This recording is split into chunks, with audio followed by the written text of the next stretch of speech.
Hayden Miller, which is on lanes 5 and 6. Cooper Mollett, I think, is also on 5 and 6. He might be on 1 and 2. And Clayton Kwan, they all have custom shirts. Clayton's wearing the R32 Skyline.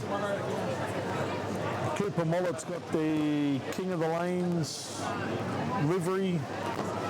Hayden Miller's got the black and white Tiger Claw. Bree Walsh has got the Under the Sea theme. And Bella Westlake has the Strawberry Cream. These are all custom designed by them. There is no reason why you can't also custom design your own apparel. On the business end of things, on 9 and 10, we have Darby Sim against Maverick Gordon. Ethan Backman is up against Lachlan Parker. On 11 and 12, we have Deja Newington against Shanae Key. We have Sydney Forrest against Abby George.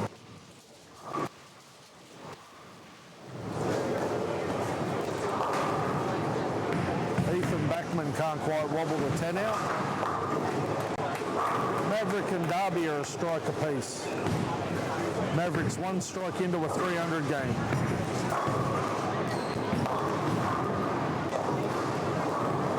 I've said it before, I'll say it again. Hardest strike to throw in a 300 game is the first one. It's like trying to hit a hole in one on your second shot. You can't do it.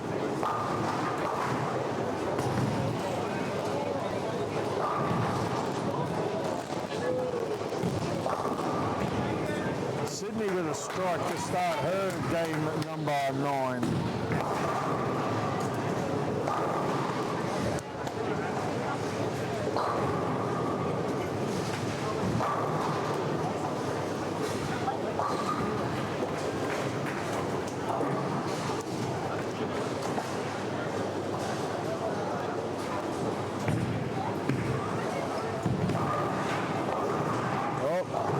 Maybe I talked Maverick up a little early. He's just left a 2.48.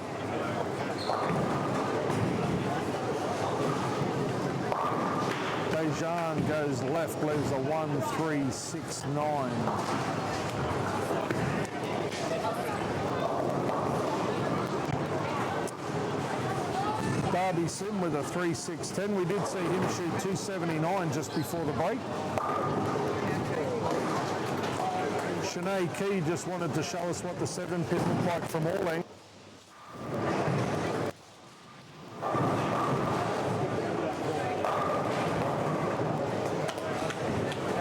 Maverick makes his 7 spare.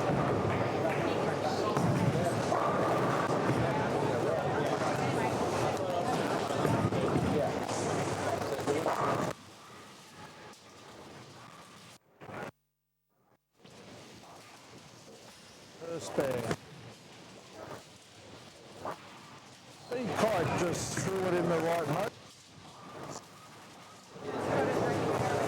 Rocky Parker goes wide, leaves a 1.28. Sydney Forrest gave that one a little more room, gets it up nicely into the pocket for her opening double. Ethan Backman can't kick the 10-pin out, gets a little quick.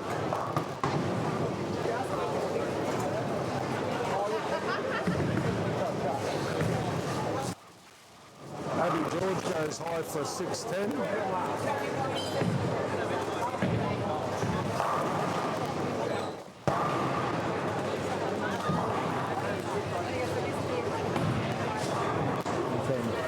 Cool set.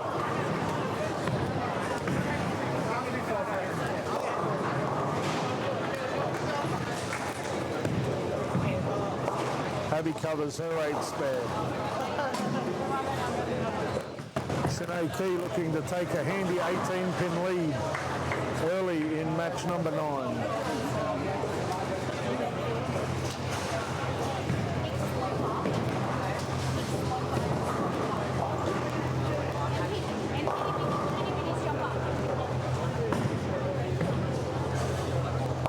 Shanae goes high, leaves a 3-pin.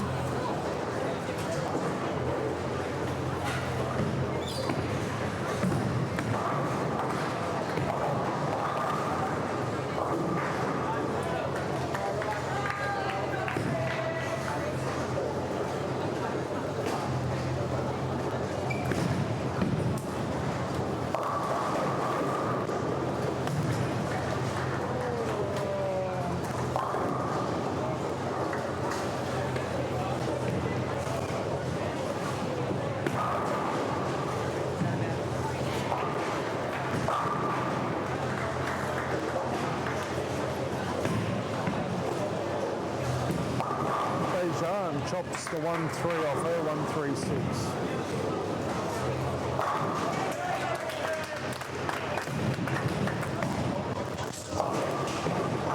Maybe George can't kick out the 10.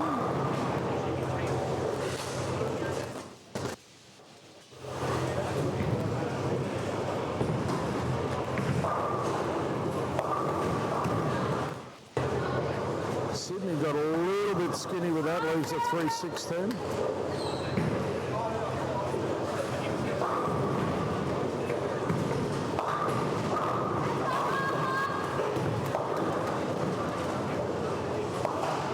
Abby makes her 9 spare.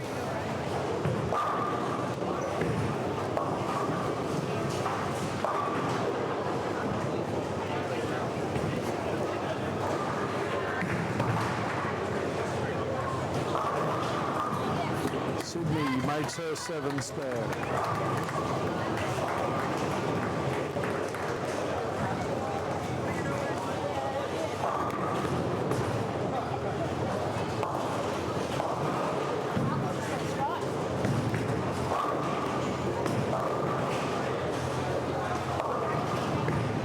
Dejan with a 3-6.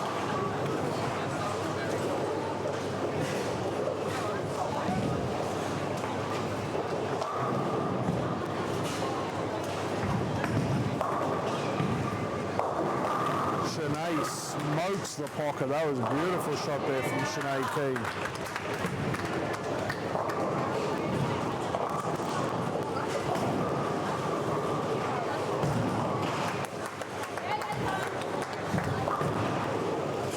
Dejan with an 8 spare. We're having a little bit of dramas on lane 10, but that's all right. I'm sure the professional technicians here at Sun City Tenpin will be all over that in no time at all.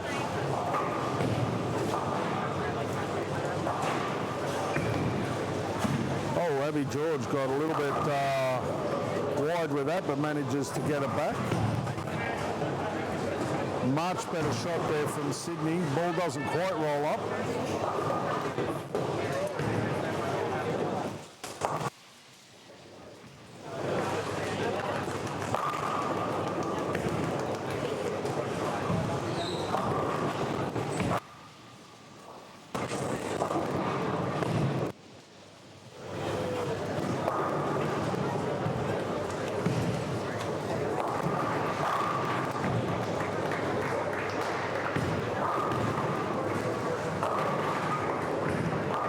Sydney with a nice spare.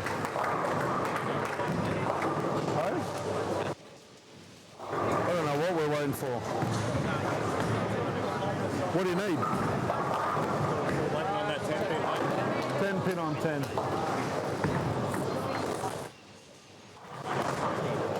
Hey?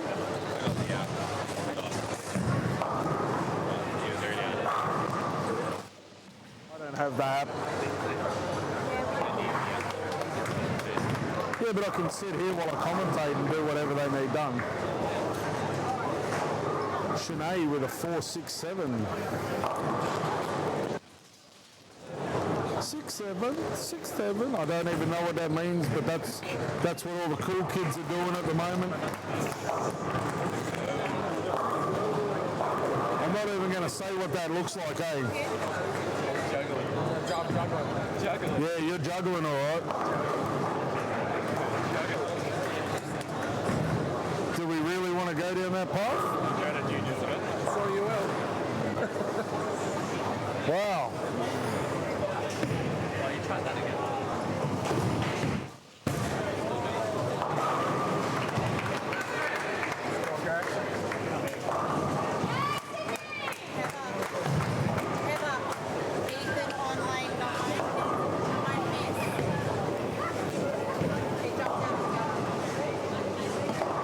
Didn't jump out, he hooked it out of the gutter.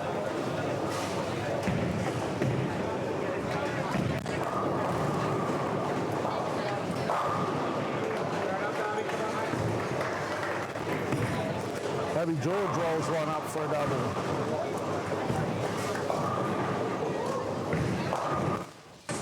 Maverick goes a little wide, leaves the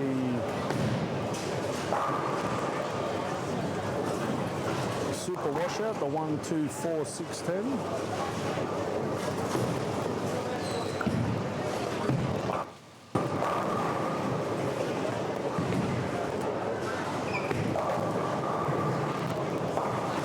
Darby with a 9 miss. Maverick just takes 1.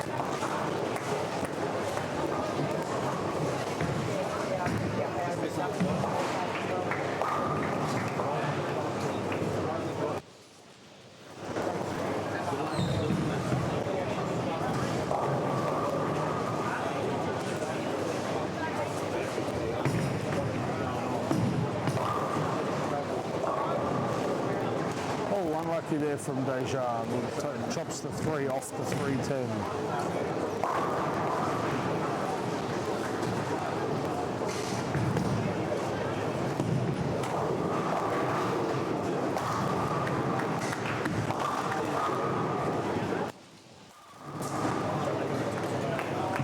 Abby George with 3 in a row.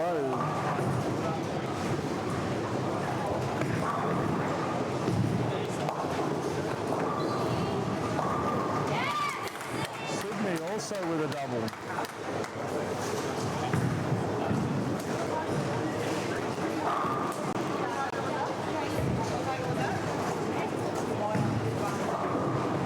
Maverick looking to get back on the strike path.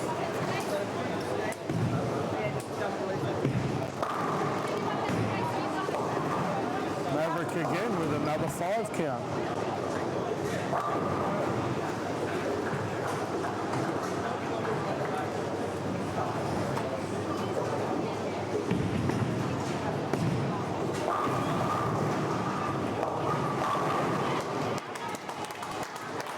With a strike, put a bit of pressure back on Maverick. Maverick again just takes 2 out of the 5 count. Dejan with a spare.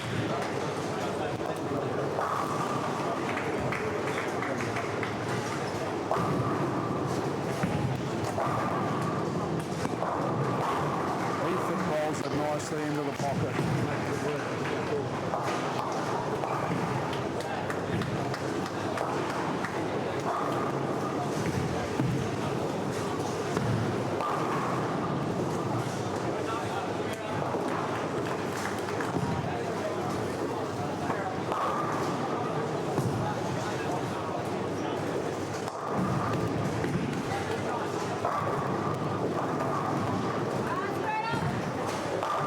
With a 2-8.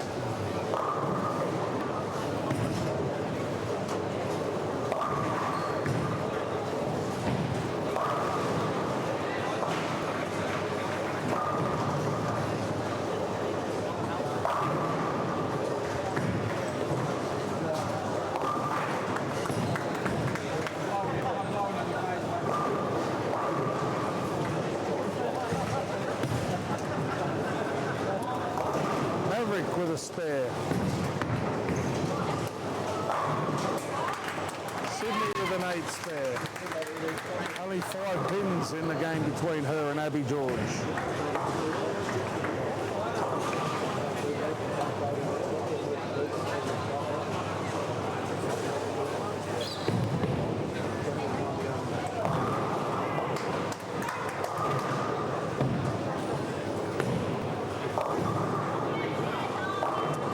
With a double, Abby with a spare.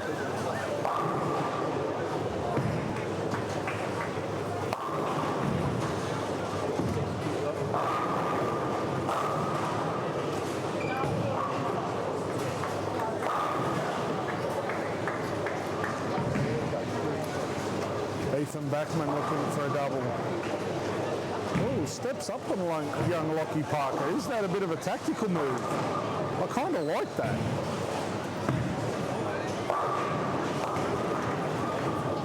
And then gets the dribble strike. If that's not enough to add insult to injury, which it has. Oh my God, that is a master stroke right there. Ethan Backman, Lockie Parker had his foot on the approach, like on the back of the approach, waiting to get up. Ethan's just got up on him, thrown the biggest dribbles, like absolute rubbish strike, and then Lockie's flagged the 4-pin. That's gamesmanship 101 right there. I kind of like that. Three different times, he fell one way, got knocked back up.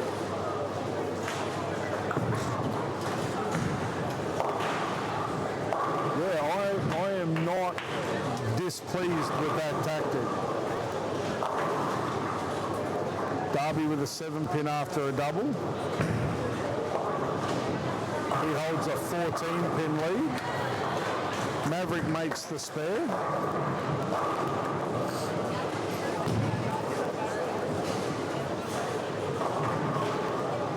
Oh, Sydney can't quite kick the 7-pin out.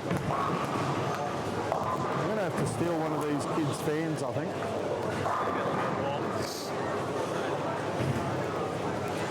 There's no air movement. I mean, there's a fair few people in the bowl. There's just no air movement. The fans seem a bit slower today.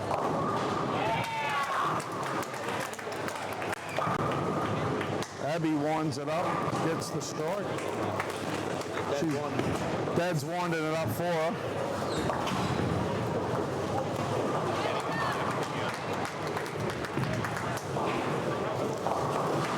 I'm still waiting for the day Abby smiles in a bowling centre. You'll see it eventually. Happens rarely.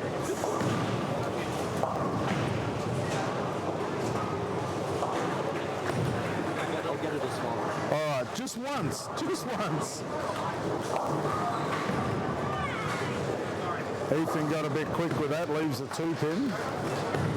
Lockie Parker makes his spare. Dejan kicks the 6-pin out Brooklyn.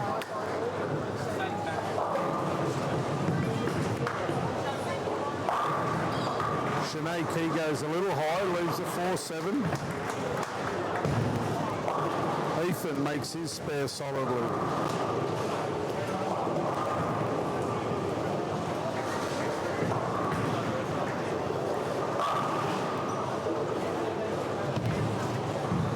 Oh, Sydney got that one way wide, missed the bottom of the swing.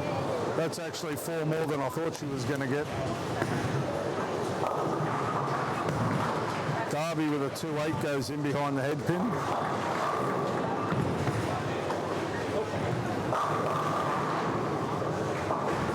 Alicia McGarry looks like winning her second first game of the day.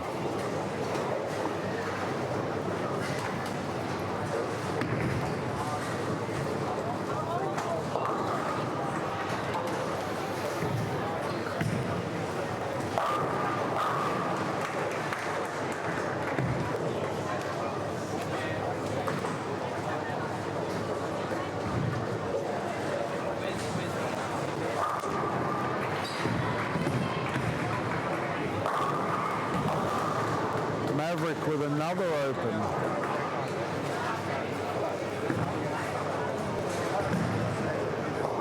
Okay, so Alicia McGarry looks like getting her first win of the day. Taking her 9 games to get a win. 166. Oh, you have a look at Lockie Spencer. Lockie Spencer's averaging 210, won 4 games. He's probably had about 230 average thrown at him. After 6, it was 235. Absolutely ridiculous. Alrighty, so Abby George has a 10-pin lead over Sydney going into the 10th frame.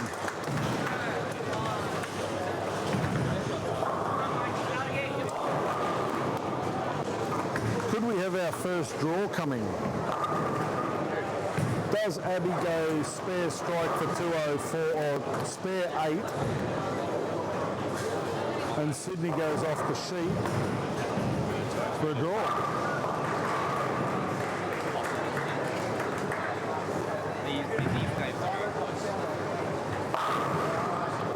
Maverick, giddy up, go you good thing.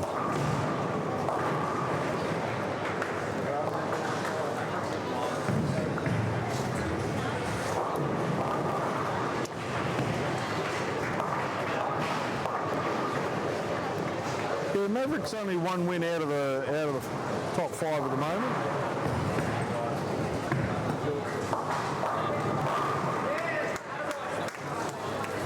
Lachlan fights back with a strike.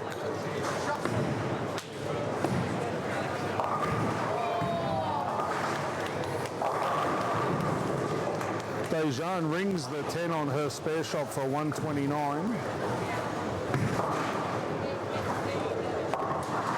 Solid spare by Darby. He maintains a 16-pin lead. Maverick can cut that by 10 if a strike in the ninth.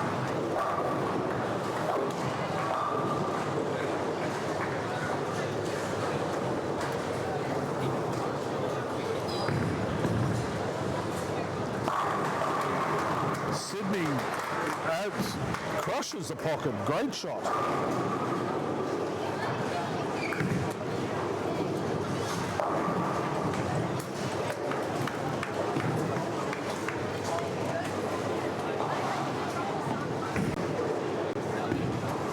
Abby got that one wide, bit quicker. Leaves the 6 count. Oh, 7 count, sorry, my bad. Strike here, puts the pressure on Abby to spare. Maverick can't kick the 10 out. Sydney's gone way tight. Brooklyn strike. Well, that definitely throws the cat amongst the pigeons for the bonus ball.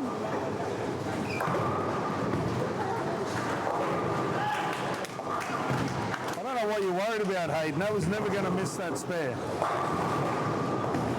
I'd be more concerned about this shot.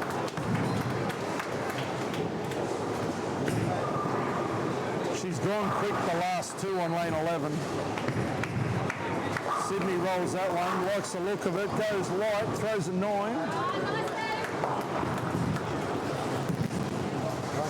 201. Abby needs 8 or more for the win. 7 will tie it. She's gone skinny. Strike for the win, 204 to 201. There it is, first smile ever, yes. There we go, it's happened. You've heard it here first. Woo! Not only has Abby won the game, she's also smiled in the bowl.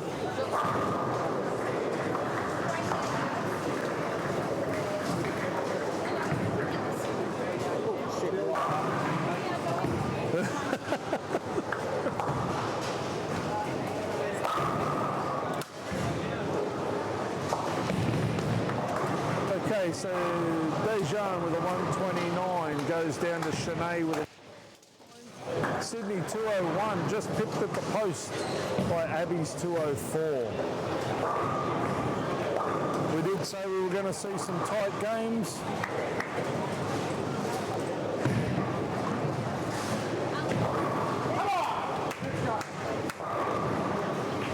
Darby strikes first ball of the 10th. William Hill's getting a bit excited. Maverick's gone wide for a 2-pin, can't win the game.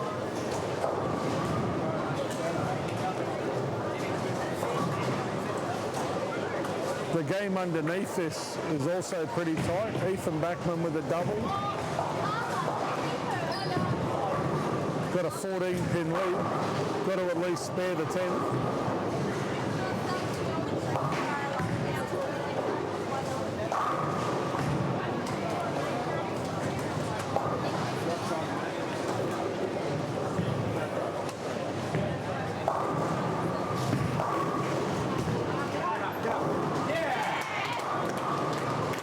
Yeah, not bad.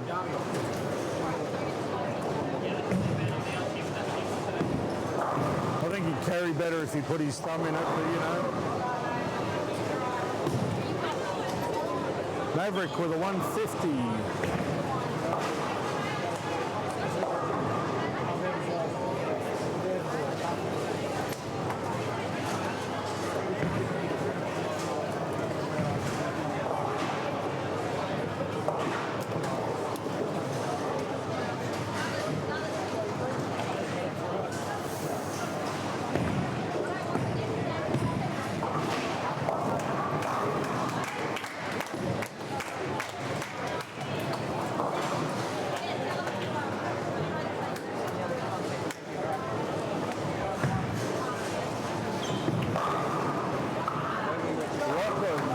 Bones a 10.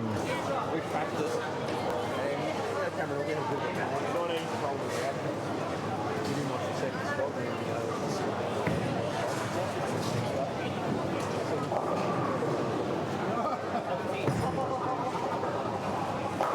not doing that. Ball of choice. Now we're going to bowl. Ethan Backman with a pocket 710. And maybe a couple of big ones. Yeah, same concept, yeah. Lachlan with a 164. Ethan can't lose this game.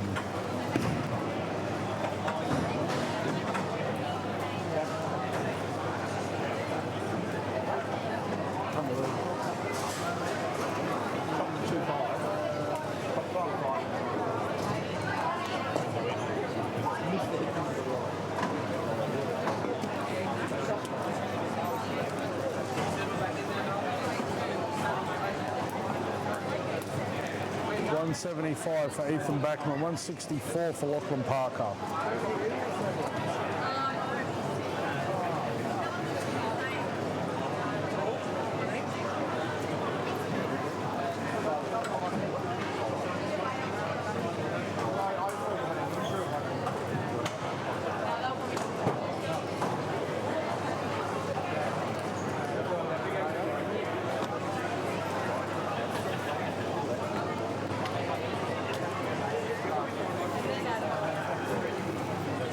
Sam Cooley looking very regal in his motive sweatshirt.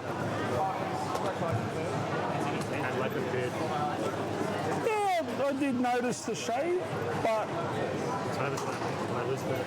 hey, That's what happens when I lose a bet. who'd you lose the bet to? Register. Why? What do you do?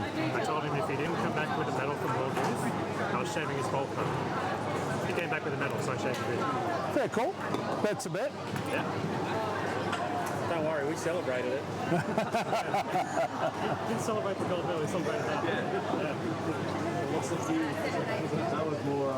That was important. Did you film it? Did you film the remote? I did it 2 days ago. Yeah, I did it 2 nights ago. It's already halfway grown. I was going to say it'll be a full beard by tomorrow morning. Oh, it'll definitely be a full beard by the end of ANC.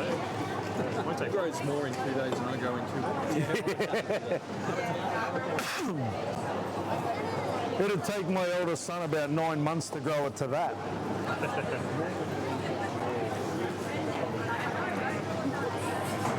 So who we got on here? Sam, That's my the sparing man, Cooper Mollett, I can spare Flynn and Jeremy. Spare what? You couldn't spare 5 cents in bus change. I watched you bowl over here. It's all right. We don't worry about it. Everyone tells me it's in the past. Oh, it's in the past, all right. Everything you bowled at, you went past. I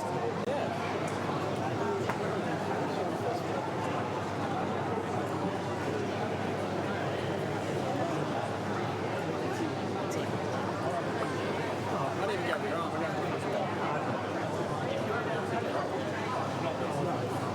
So we have Chloe against Brianna, Rebecca against Eva on 11 and 12.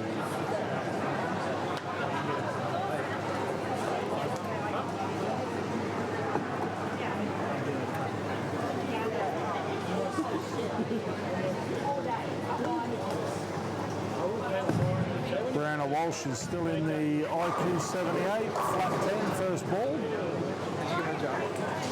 Good solid start though, she's in the pocket.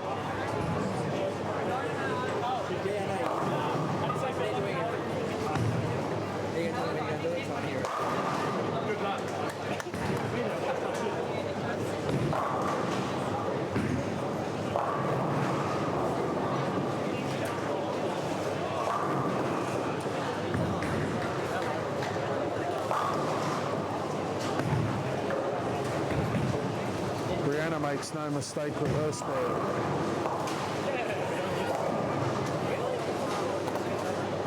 You don't like hurting that 10 pin, do you?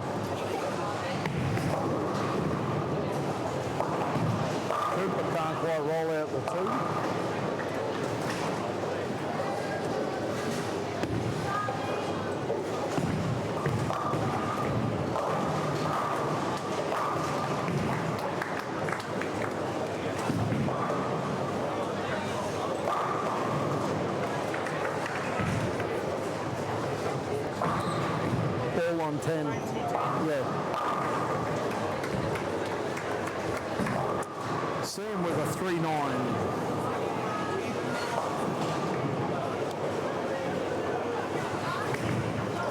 What's that new Forge like, Sam? Have you had a chance to throw that yet? Which one? Is it the Forge Fuel? The orange one? Yeah, I haven't thrown it yet. It's not approved yet. Like I couldn't. It's just sitting at home. I was gonna. This is approved, but yeah. Not until I think early September or very late August. Because I know Ken's advertising a release date of middle of August. That's it, yeah. He set it up. I wasn't going to drill it if it wasn't like. It wasn't any point in drilling it, bringing it here, not being able to use it yet. So I just didn't bother.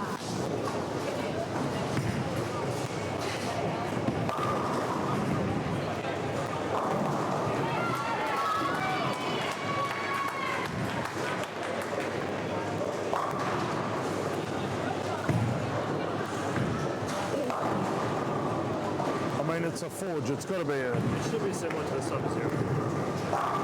See, Big and slow. I like the Ford range. Like, I've got a couple of my guys up home that have got them, and for the way they throw the ball, it's real good. I really like the Sub-Zero. And you will... Steel, but it was just so situated. You were right about that white jackal.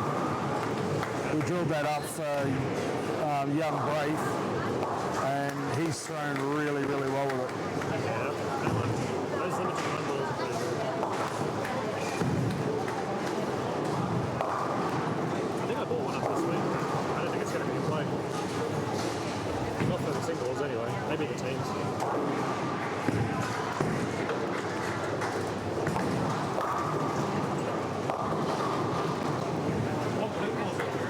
What else have they just released? The Ghost Jackal V2. I threw a game and a half in league the other night. It feels like it's a more angular original Jackal Ghost. Which is fine. I think for me that might be the same issue. It might be good for teams, but I don't know about the singles. Singles there. I'm pretty demanding on training snaps. Well, you've got to have a throw with everything, don't you? Something may surprise you. I know you're a fan, so I won't even bother trying. So like one shot to confirm, like yeah, okay, so that will play. That one's definitely one of them. That one's definitely in play.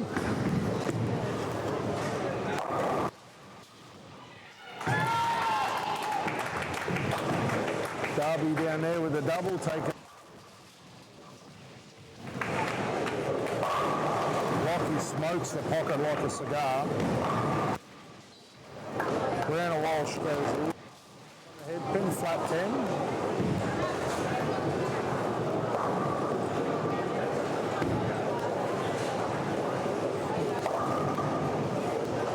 Chloe's playing really tight, not a lot of miss room for her.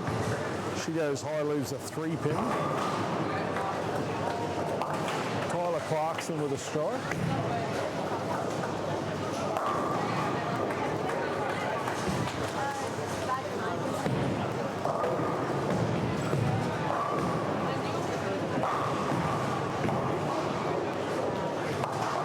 Much more solid 10-pin there from Brianna.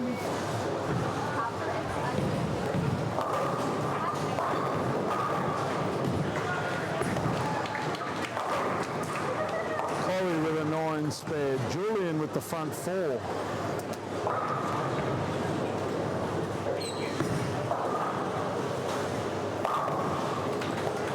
Sam with a strike.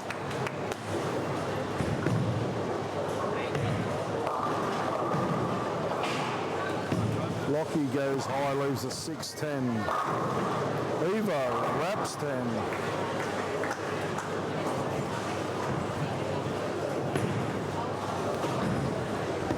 Mollop misses the 7-pin. 3 in a row for Rebecca Sutomo.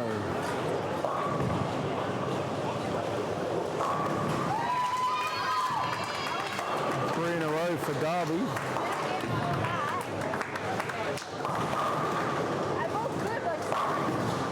Flynn with a solid 10 pin. Eva makes her 9 spare.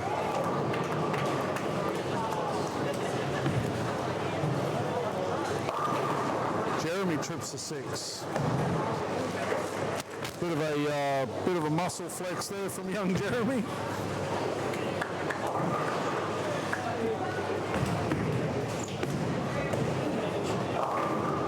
Brianna caves the 7 pin in.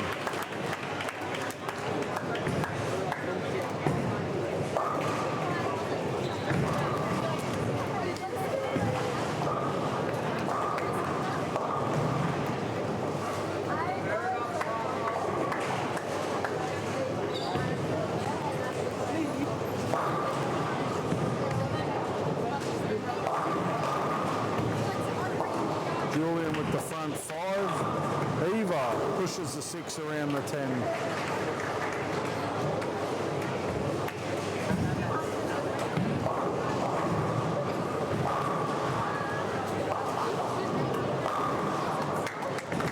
Cooper kicks the 10 out on that shot. Jessica with a 9 spare down there on lane 8. Eva didn't like the look of that off the hand, but manages to make the spare. Sam Cubic can't get the ball back. He leaves a 2-10. Summer Bennett with the front 4.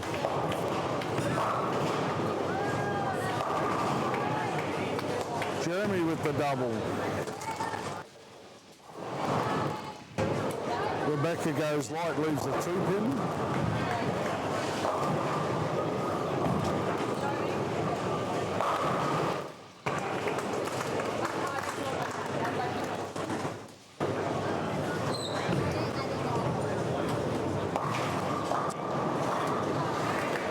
Pocket strike there for Hannah.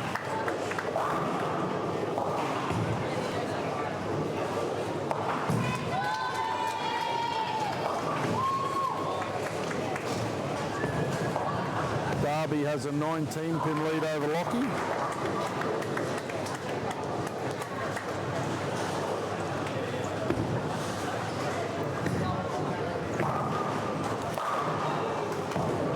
Julian with the front 6.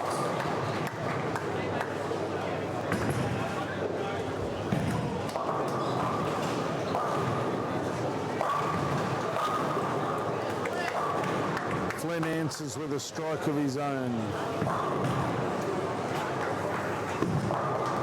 Summer goes through the nose for 5 in a row. Bree with another 10 pin on the right hand lane. Sam also with a 10 pin on the right hand lane.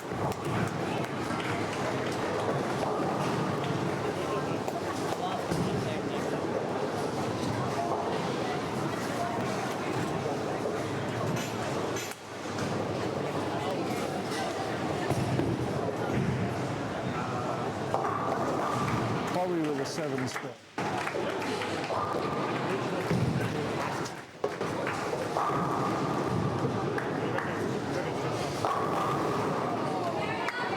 Leave it on the floor, Chloe.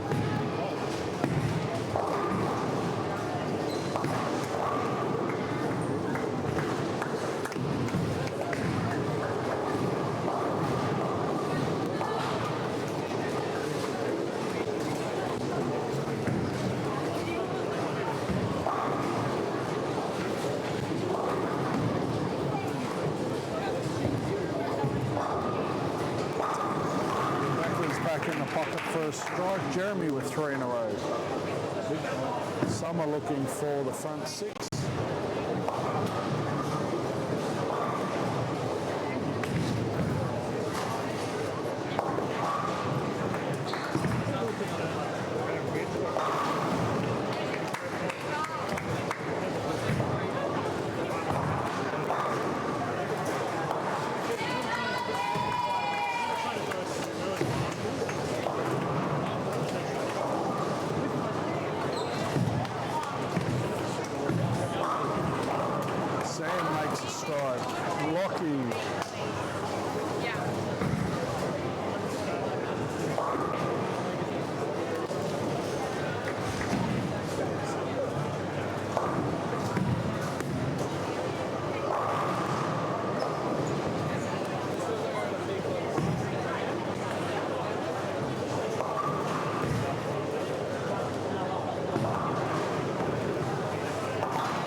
Cooper looking for 3 in a row to take a decent lead over Sam.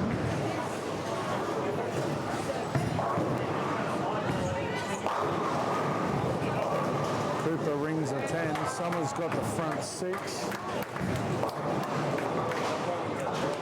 Eva with an 8 spare.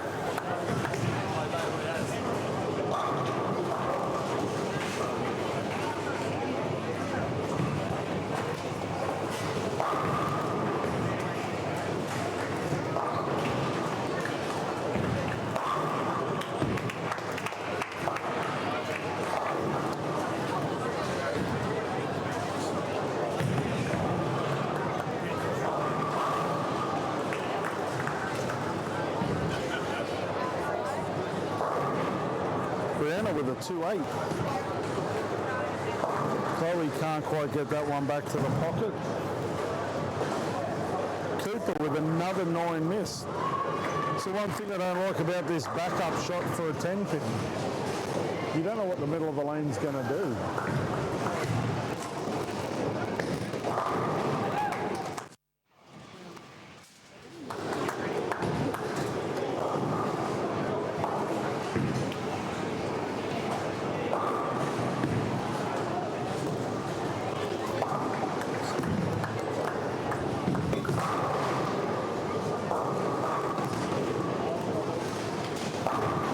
Jeremy's in the pocket for 4.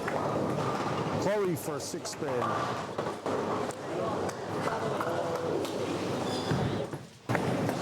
Social media, Sophie's just sneaking around behind the players' areas there.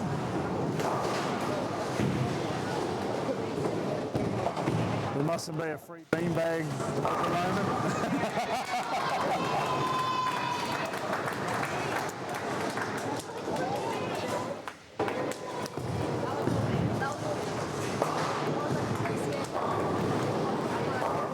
4-6 for Rebecca.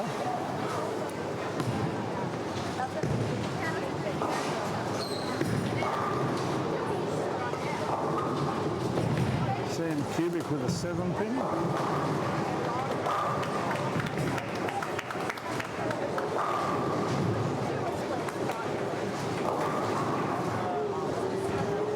Tyler with a 10 pin.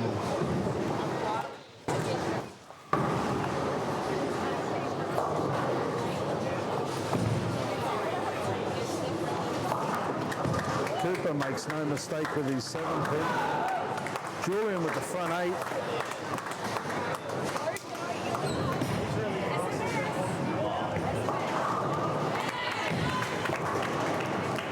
I can feel a ring 7 coming on.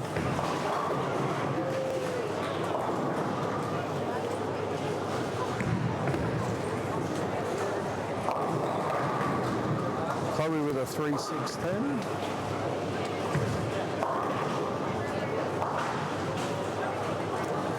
Jeremy goes wide for a 2 pin. Summer Bennett with the front 7.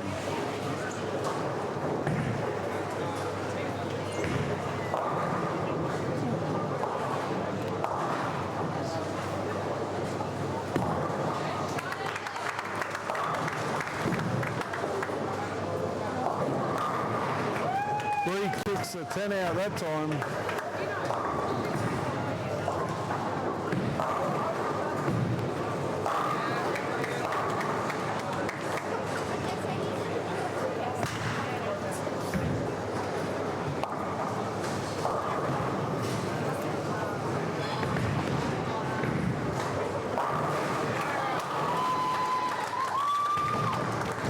Darby's got a 20-10 lead over Lockie Spencer.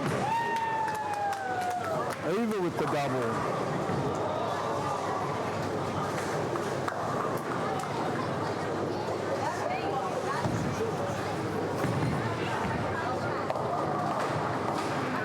Rebecca can't quite carry the 3-6.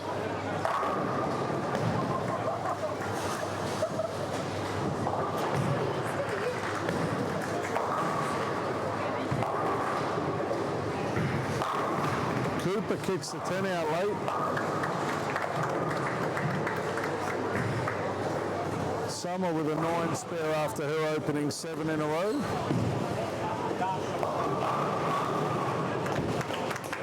strike there for Sam, maintains his 3-pin lead. Oh, he split the 7-10.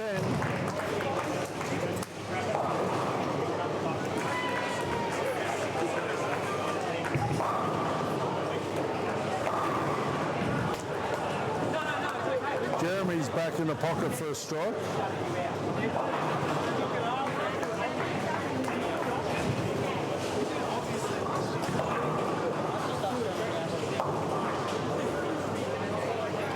Two for Tyler.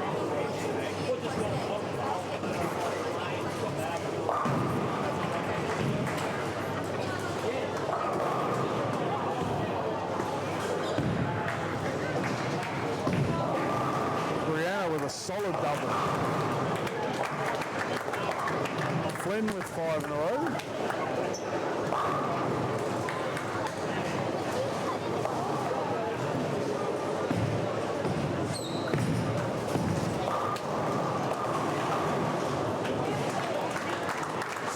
With a double. Not a confident double, but a double nonetheless.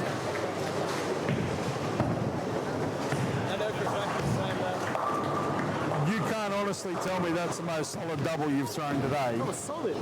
Not even close.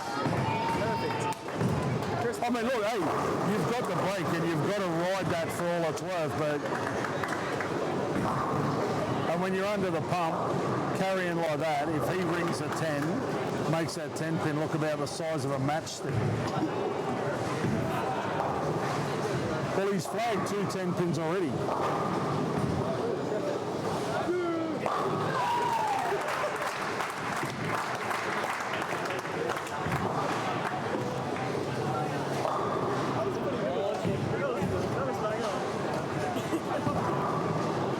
Does he throw the 300? Does he throw 300? Yes. We were thinking that. Or it's a 7 education 7. Well, he split the 7-10 twice on that lane this game. Maybe a 5-pin. 5 pin. If he 5 pins, that is the call of the day.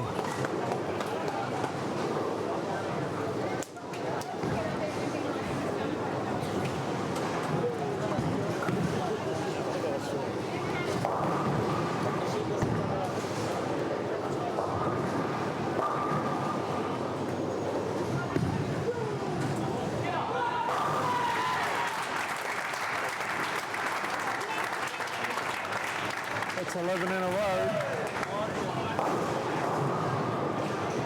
Mind you, we saw Clayton throw 11 flush and then wash out.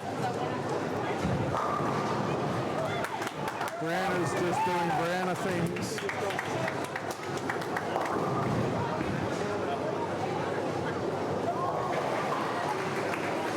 going to be like 10 back, or it's going to be the filthiest mess of it.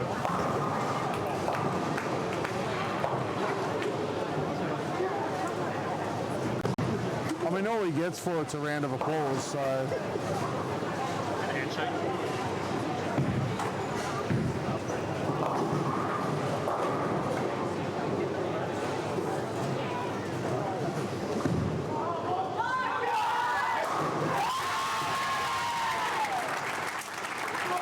That's a foul. He come off on the wrong approach. It's a foul. That's what I said. Isn't that a foul? He come off on the wrong approach. It's a foul. It's a foul. The 12 strike, 290. It's a foul.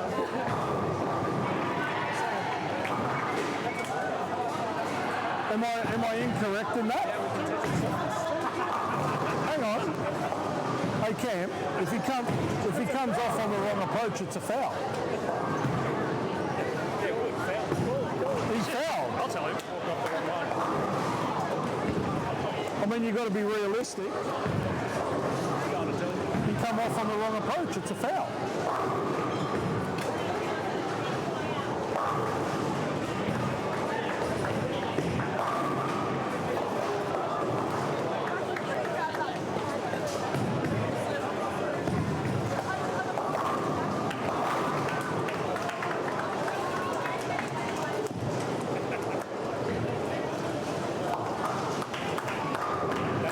That'd stir it up. Rules is rules.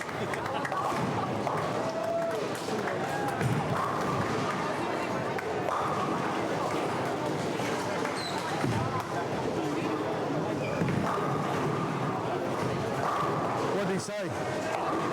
Well, I said kind of joke, he just laughed. I mean, so, Doesn't matter, I've called it a foul. is that on?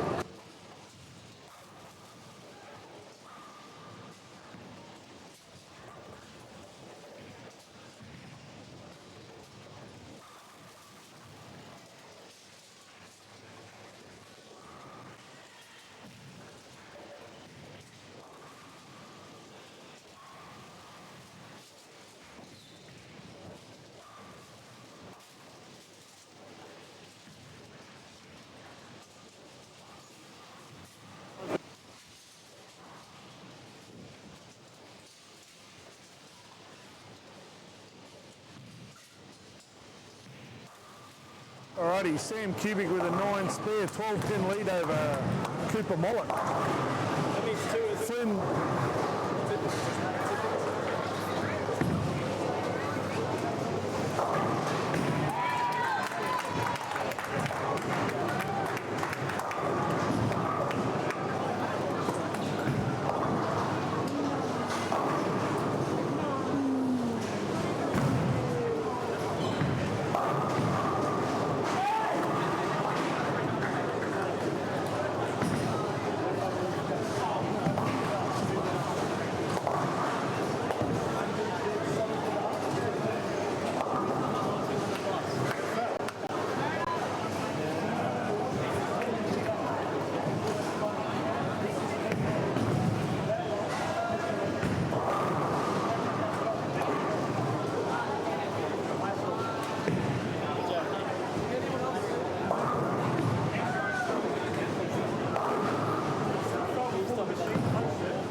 sorry?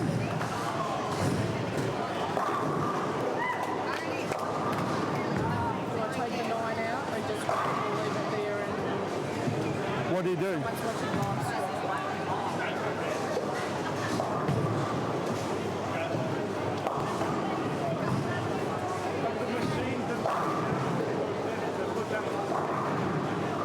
What happened?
Sam with 3 in a row for 207 shuts Cooper Mullet out, who can bowl a possible 205.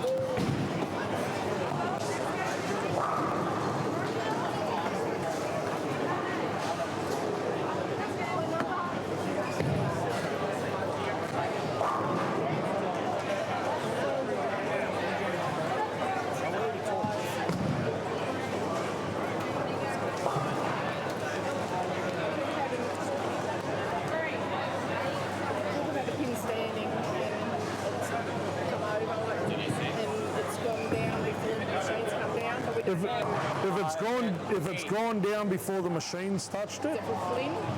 it's a strike. If the machine touches it, it's got to be restood. Obviously, we can't get a video replay to be able to prove it. Me and Cooper watched It it. cuts off before you can see it. Yeah. Me and Cooper watched it fall over and we told him. You saw it fall over. Yeah, me If and you saw it, Was the table, did it touch the table? It didn't touch the then it's a strike. Strike. Can you check if that's muted? I'm just trying to tell you. Yeah. No, 100%. Can you check if that's Is muted? it once the table's coming down? No, if the table touches it. Because the table came down and the pen fell and then the table went over. If the pin doesn't physically touch I the didn't see it table, hit it 'cause I it's a didn't see it strike. speed up. It fell. Yeah. Yeah. So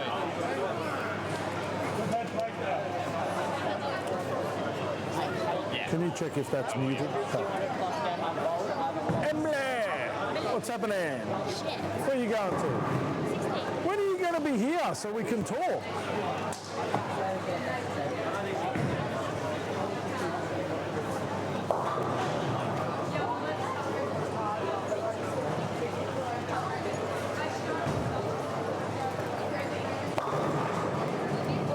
Oh, 4-7 for Cooper.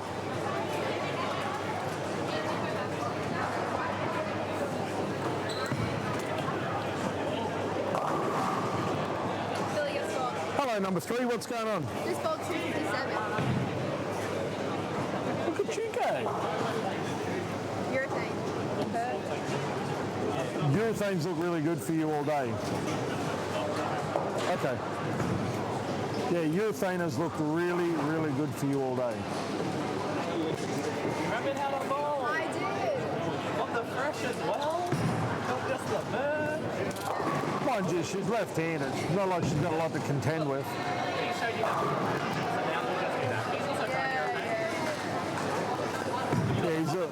Yeah, he's also throwing a purple hammer. That's an extra 26 before he starts. It's like the bonus pin. Don't even get me started on them bonus pins. I just had that rant. This rant is just that rant's going to be the all day. What's going on, Chloe? Do you want a ball for me? If my body would allow me to, I would say I will happily step in for you. My body's not allowing me Why are you throwing it so tight? to. Because my thumb and my finger are so sore. Yeah, but normally you've got this nice little left to right fade and that shot is there. You're just, I don't know, it's like you're trying to throw too good a shot. Does that make sense? It's just the conditions here are so bad. I don't like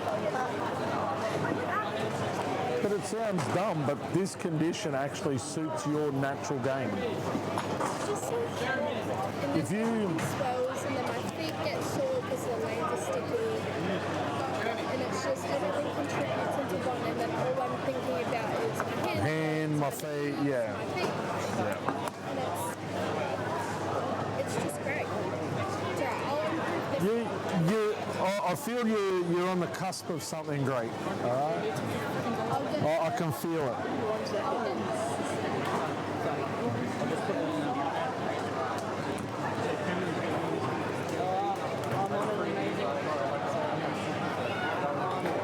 So we've just seen a very nice 300 game there from Julian Denham. As we said, he's using a purple hammer, so I mean, that gives him a slight advantage. It was a great game to watch though, all 12 flush. He did split the 7-10 twice, but you can't take it away from the young man. He did throw a very, very good game. So on the TV pair, we have Casey Perry against Lachlan Howes and Lachlan Parker against Luca. We have Shyla Dawson against Bella Westlake, Abby George against Jessica Chi.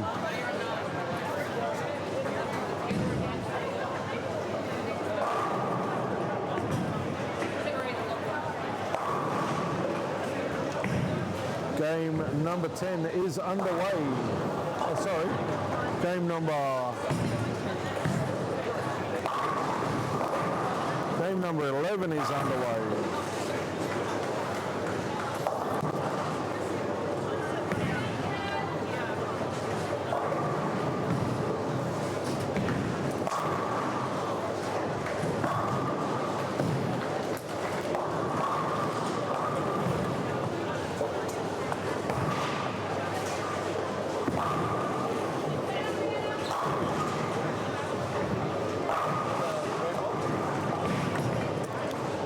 Dawson goes in behind the head pin to leave just the 2 pin. Ella Westlake's off with a strike.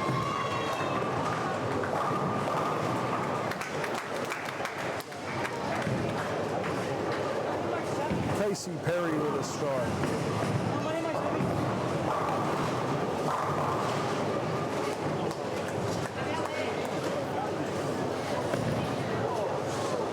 In the commentary box by young Sid. What's going on, Sid? Coming to chill. Coming to chill? High level bowls as well. Nice 300 game by young Mr. Denham. Now, Down on 1 and 2 and he started with a strike. 13. How many you reckon? 15. 15? First ring? First 3, ring 7. And then probably sheet for 279. Go up for a big lock. We free up at the start's good. There's a double. I reckon he makes it 6. Especially after that last spot. He might go back to back. He could. With the first 8, he had a couple rough games where he lost it for himself in the 10th frame. So I feel like he's coming out firing. Oh no, he's already stopped.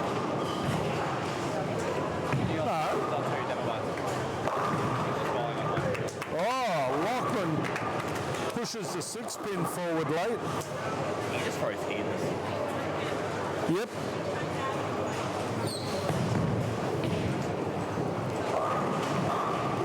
Sam's thinking to himself, well, I can't spare, so I might as well strike. He's been really like real up and down with his sparing today. He's had games where he could throw it at a pinhead and hit it, and then there's other, like the game he bowled on 11 and 12 before lunch. Like he would have been hard pressed to be half a lane from the Tenpin. Like the guy just had nothing. All right, so Julian's stepping up for 3 in a row. This young kid, this Casey Perry, he throws a pretty good shot. Yeah. I'd like to see him get squeezed a little. Get a bit of pressure on a game. Yep. First game. Fella's just rolling that IQ 78. The first game of the day, him and Hayden Miller, 248 and 244. And he had the strike. Oh, on 15 and 16, yeah. Oh, he just stuck a 4. Fixed it.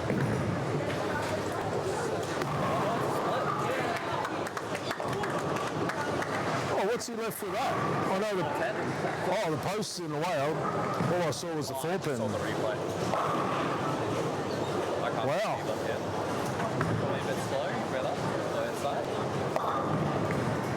Oh, That's the second time on lane 11. Sinead Key did the same thing. Got the 7 pin to pirouette. It's like it's on a display case. Seriously, man, put a 2-2 on that 7 pin. It looked like a ballerina. That's outrageous.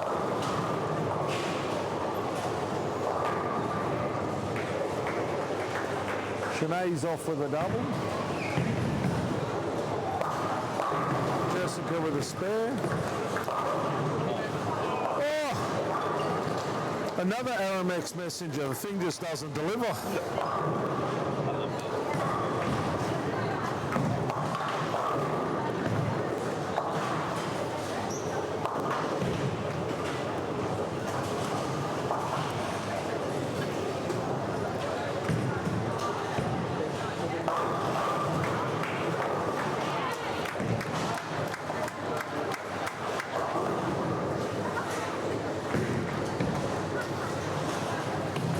I like how Flynn throws 260, nobody mentions it.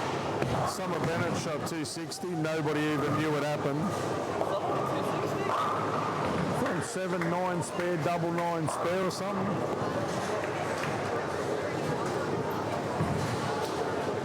There's been some great scores thrown. Like, it's easy to see why these guys are the best in the country. I was talking to Hayden before. He reckons they switch pairs. Boys pair feels like 2 feet shorter. Than what they're bowling on now or before lunch? This morning. Oh wow. So apparently he went from like the better which reading. Oh, there we go. That's the Australia Post Messenger. It was slow, but it eventually got there. Also known as the Timu delivery. Takes weeks but always delivers. Yeah. Takes a while, but you get it in the end. He's gone to a 3,000 grit concept and it just looks amazing. I think he might still be in it, I can't tell. He's currently blocking the ball that he has in his hand. Even that he'll be in his venom shot. Oh, Abbey with an open. Lockie with a strike on lane 9. He's in the purple. Still. And he's on front foot. Oh, gets a sloppy 5 carry. Another Timu delivery. That's all right. You wouldn't care if you threw 12 of them.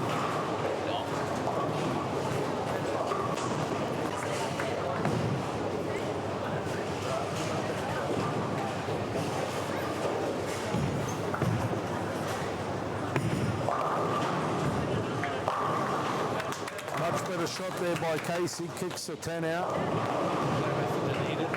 Mind you, he missed the 10 pin by half a lane last shot. Don't need to spare when you can throw 10 strikes a game, apparently. Yeah, that's what I mean. His spare game's gone to rubbish, so Bugger will just throw 300. Could we have back-to-back 300s on the same pair?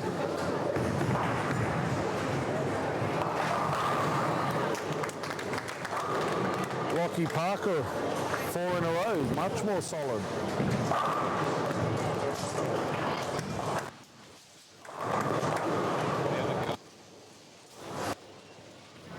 Yeah, Summer Bennett, front 7.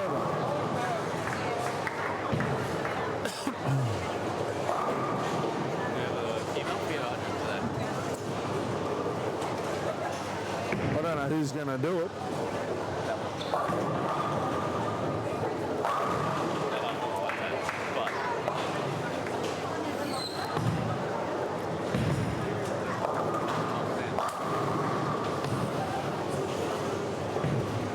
The commentary box has their hand up for a free drink. Sam Cooley's got his hand up. Zane Perlow's looking for a free drink. Could be an expensive shot for young Sam. What's up, Lachlan? What do you need, Lachlan?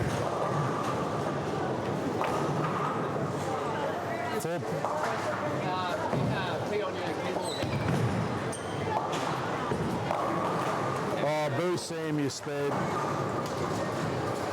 already got it. Oh, that's on the top.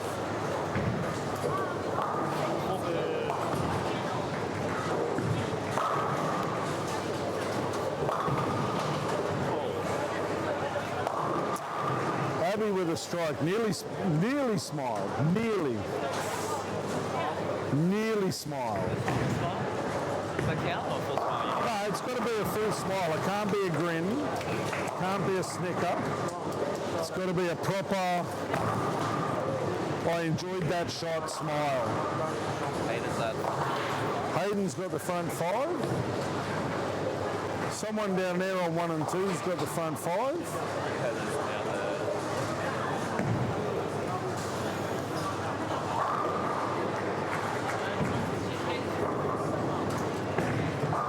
Lachlan's trying for the front 5.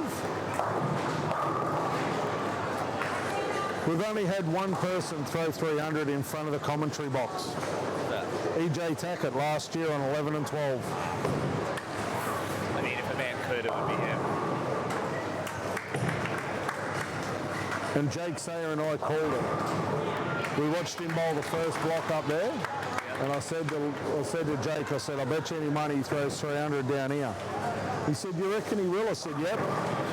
I said he's used every ball in his arsenal to warm up and throw the first block. Like he threw 4-0 for his first block.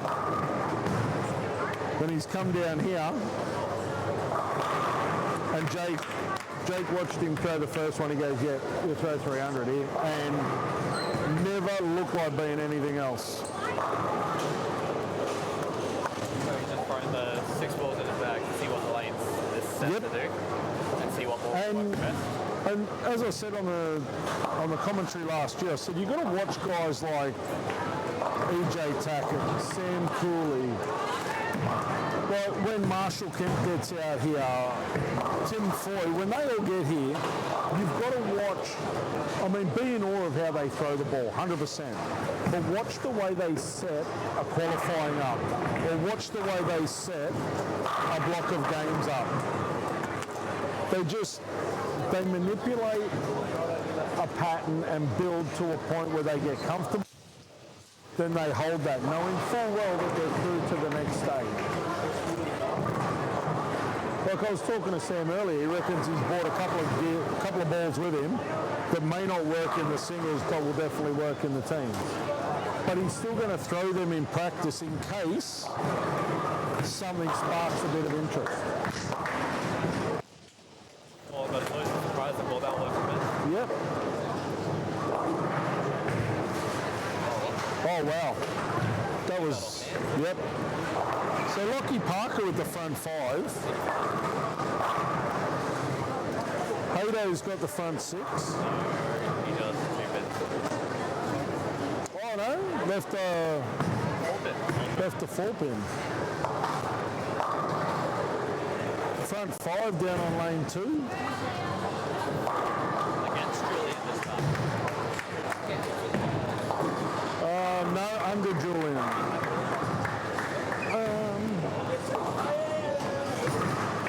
So it'll be Caleb Warren for the front 5.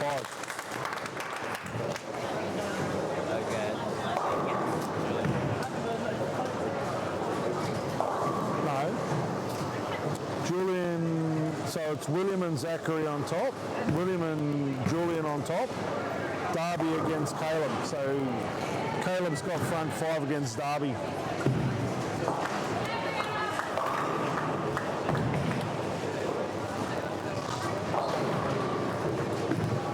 Bella with a 6-8.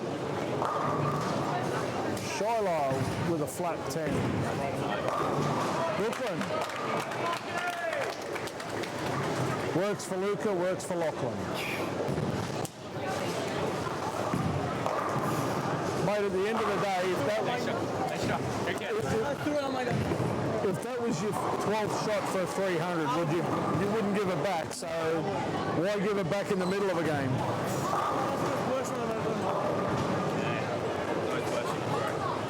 Oh mate, you can drain one in that big grey board. Seen a few people do that. Grey board don't hook. Much better from Lachlan.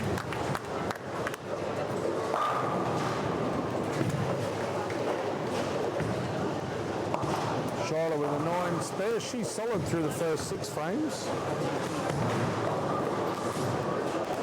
Pin in the gutter on 14, play 10 pin side. Jessica rolls up.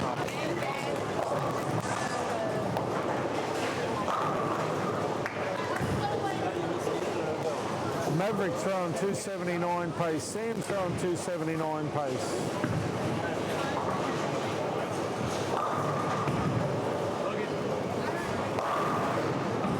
Casey with a 4-7.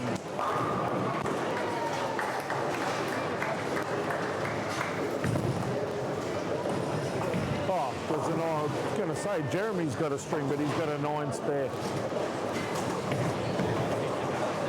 Yep, Maverick. Maverick.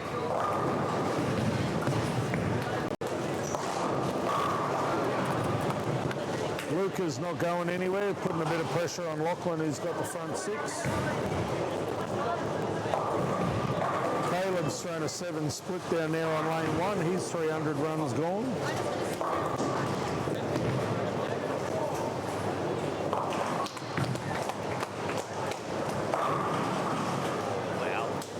Flynn just jumped half the deck over the 10-pin.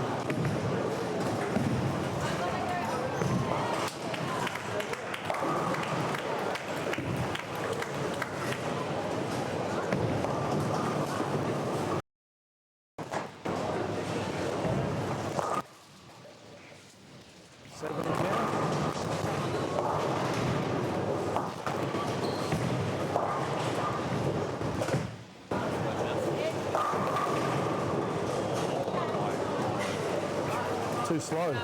Yeah. Probably thought about the last one too much. Tried to quickly adjust. Well, when you go Brooklyn, you come off the lane, you go, that's the worst shot I've ever thrown. Chances are your next shot is either going to be super quick or super slow, and he just slowed right down. And then flag 3 pin. Tell you what, I don't know what dry patch that hit, but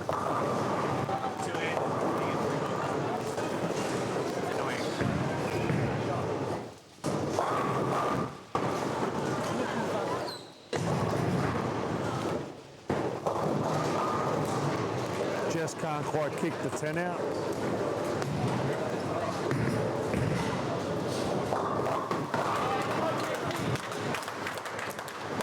Casey keeps it tight.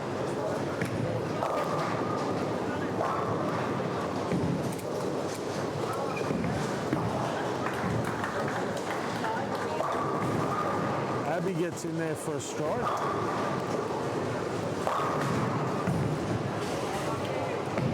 With a double. Tell you what, this top match becomes awfully tight now. Only 1 pin in it.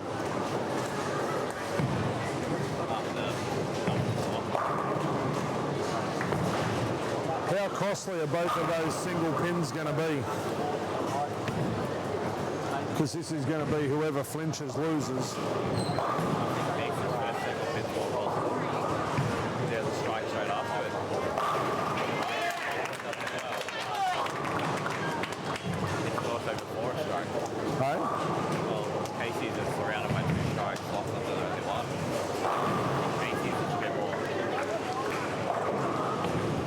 Well, yeah.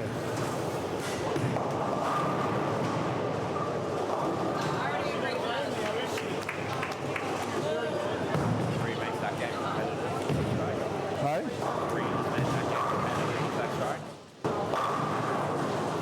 2 sticks in it. 124, yeah. And Sydney's just flagged the 2, so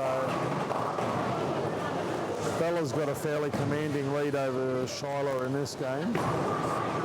Jessica and Abby's still tight. Abby's working on the strike, Jessie's working on the spare.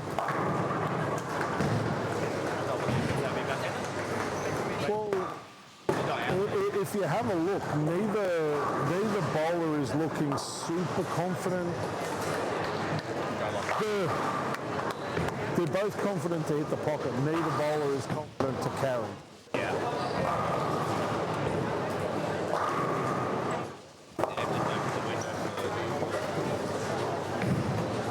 Josh has got a strike.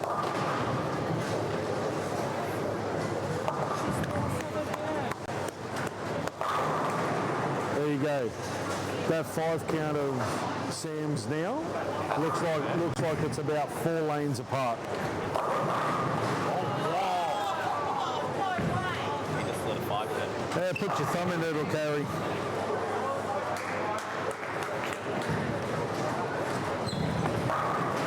That's twice on that lane. A pin's looked like it's going to fall, and another pin's held it up. Remember Maverick did that on that pair? Through a wedding. Hey? 7, 10, 11. Oh yeah, the pirouette, yeah.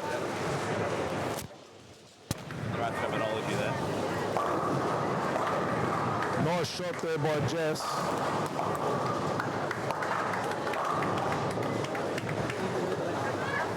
That maintains her 15-pin lead.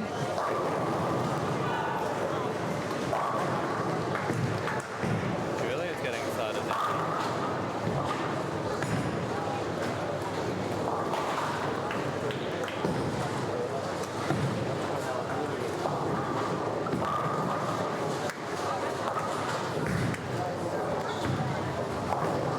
Julian's gone double, open 6 in a row. That's just Julian. It's all right, Lachlan, it's not a 5-pin. I think I've seen that 5-pin.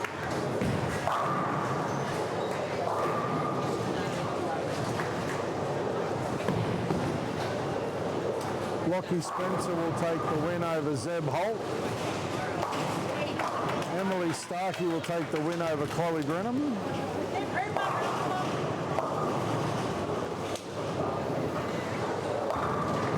Josh is coming home like a freight train over Sam Cubitt. Maverick will take the win over Clayton. Clayton can't win. Sam needs split. I needed it.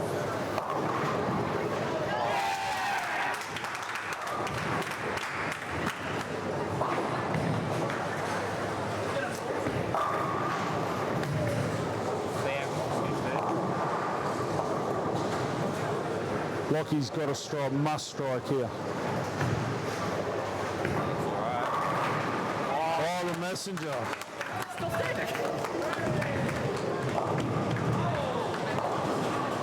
That way. That's the Elton John, I'm still standing.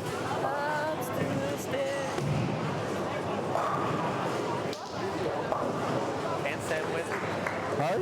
Can Sam win? It has to be a low split. Oh, Josh has got to open, but Yeah. He didn't strike that one. can't win now.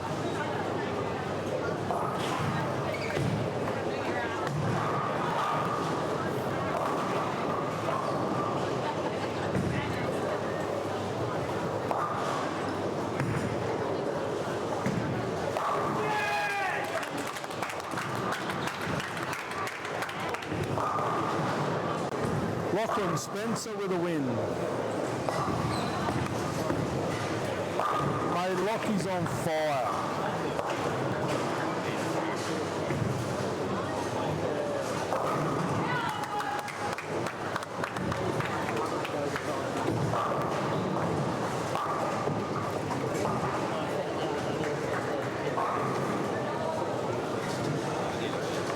$2.33 for Josh. I'll be back, Will. I'll be here.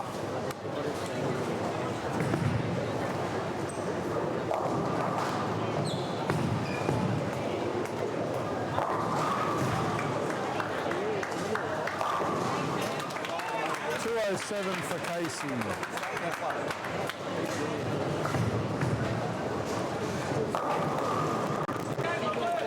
$2.25 for Lachlan House.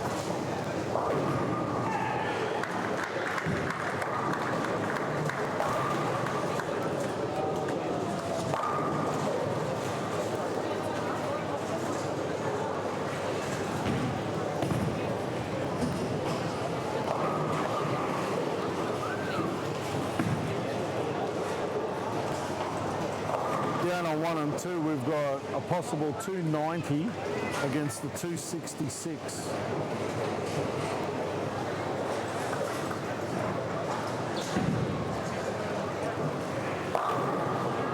William Zachariah just threw 290 against Julian Denham's 266.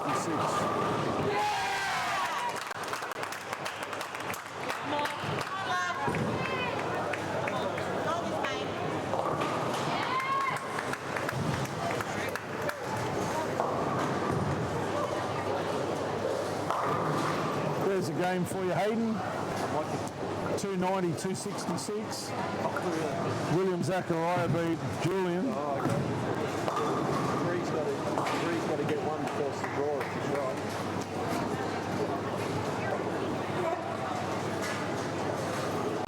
haven't had a draw yet.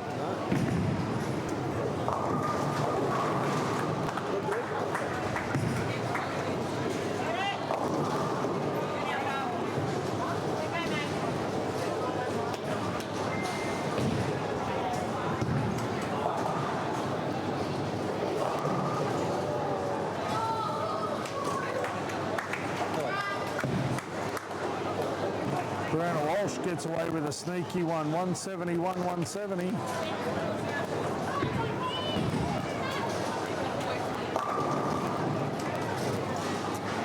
Bella with a 205. Mr. Adam Spencer, what's going on? How are we? Oh, you know, just watching some fantastic bowling.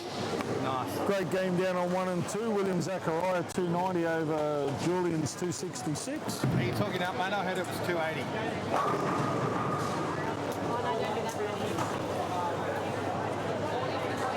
Is it a spare in the second frame? 280. Ah, 280, 266. I'm looking for. Away with the excitement I'm of looking- these young bowlers. I'm looking from here, and it looks like it's a spare in the first frame. Either way. Back-to-back 280s. Oh, really? Yeah. That's not a bad start to your day. Because I think he threw 220 first game, so he's gone 220, 280, 280.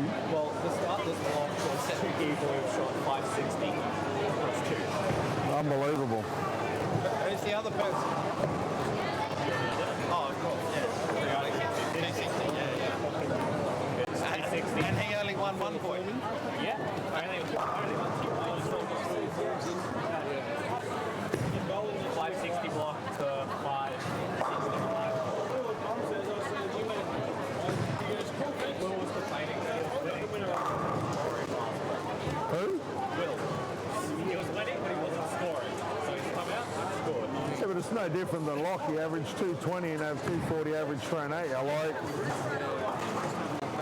It is a brutal format. Mate, I love the gladiator style. I really do. I think every tournament should be gladiator, like That's what the the match play Olympics style. Yeah. That's why we're not in the Olympics, because we don't do that enough. I mean, look, the whole like pinfall carryover and all the rest of it. Yes, to a certain extent, the better bowler wins, Yeah. or the more consistent bowler wins. Yeah. But if you get a dude that has a day in the park, and we've all seen it happen where, and I'm not trying to take it away, but if they average $180, they come out in a tournament on the final day and average 230, first time in their life ever, and they win a tournament. But if they'd have bowled head to head, they would have run 8th or 9th. Yeah. If it was the gladiator format. Yeah. Do you really want that dude to win the tournament? You know what I mean? Like, we're a competition sport. So why not compete? Yeah, exactly right. Have you qualifying? 100%, right? Yeah, and I think 8 games, 10 games, 100 games. Doesn't matter what it is. I think you have to have that in all sports, right? To get you cream of That's right. who's in form to show up in the finals. But it's like the World Cup soccer, right? You don't take, if you kick 10 goals one to win a game, you don't take a 9-goal advantage into the next game. Exactly right. And that's Exactly. what I think people fail to recognise is that, you know, this format makes you show up each game. And it's no different to the World Cup in soccer and many other sports. Emily, finally! What's it taken us? It's taken us 12 games to get to this point. It's on 9 before. Only 11, isn't it? When? Is this game? When were you on lane 9? Earlier this morning. There we go. Yeah. See, it was that long ago, I've forgotten. My old memory Yesterday. Basically yesterday. could have been. It feels like it was yesterday. Oh, yeah.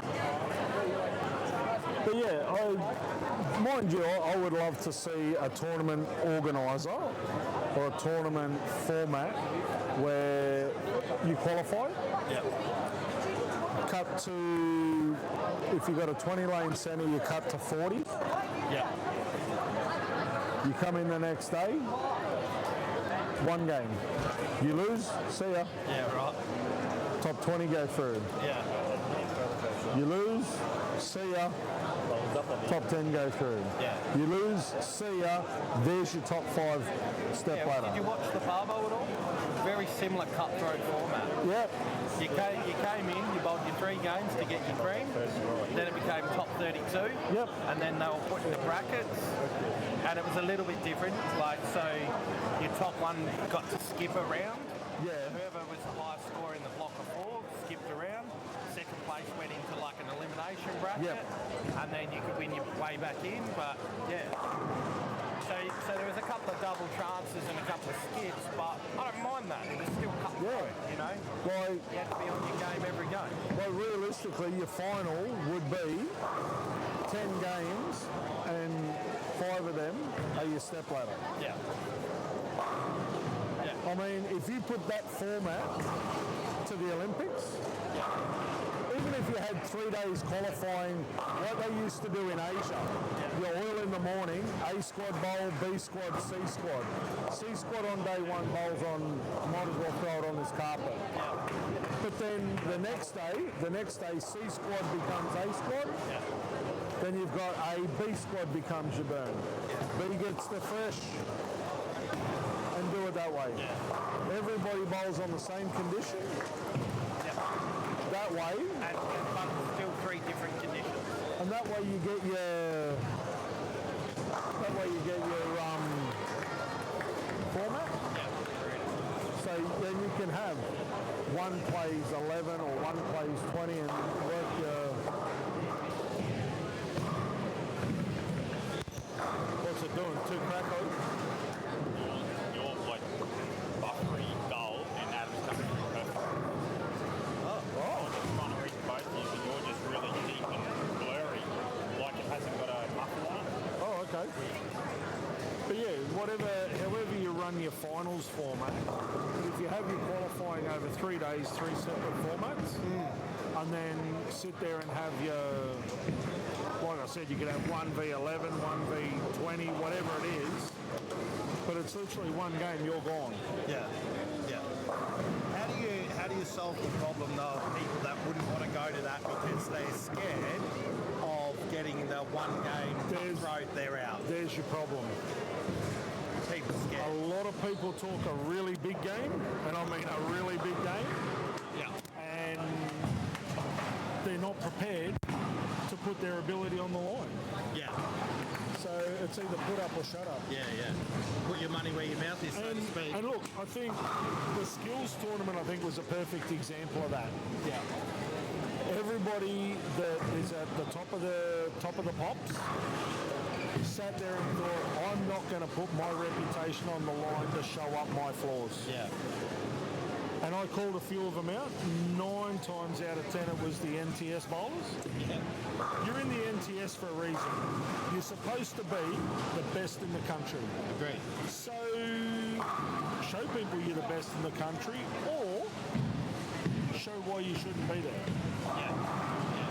But I think that's the problem, right? Is that people get to that level and rather than, I guess, fighting to keep proving themselves, they try to, it's like they go into a defense game. Yeah. And we see this in sports all the time across the board, right? Is that you have these teams that get into a winning position and then they start playing a defense game and then they end up losing. Correct. And I think that's the problem we see with a lot of bowlers is, you know, the mindset side of things is they start winning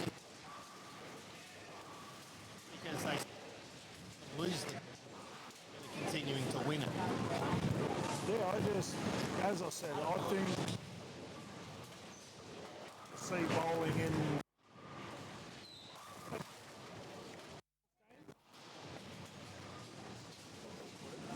is to start running.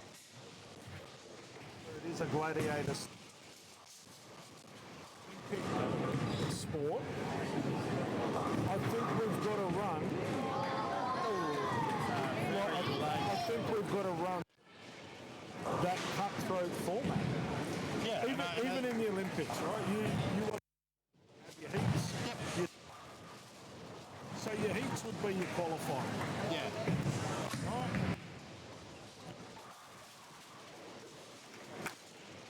Might be your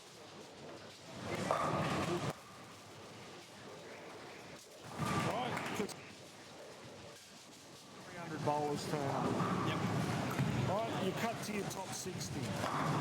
Your quarterfinals, you might bowl another 4 games. Yep. Cut to your top 30.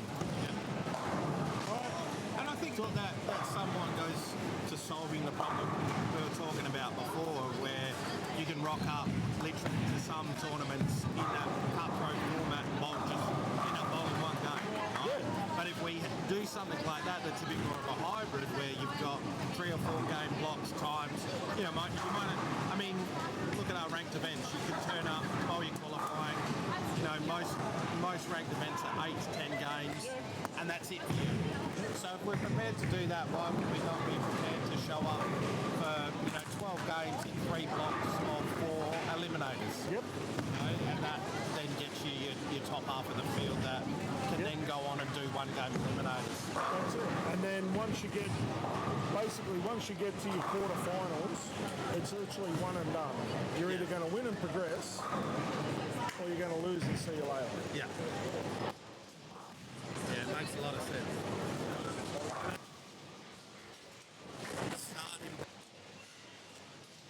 Understand the concept of, if we want to be part of the Olympics,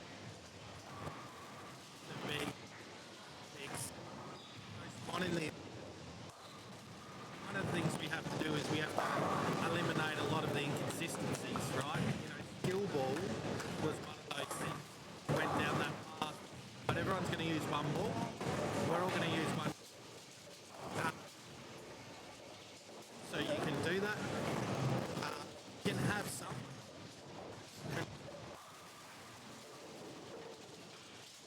Is as consistent as. Look, with Kegel and say one machine for this long, or 2 machines depending on the size of the centre, and have an independent, or even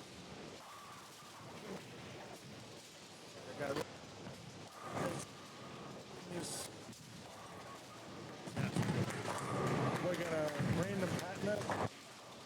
8 is what we're going to qualify on.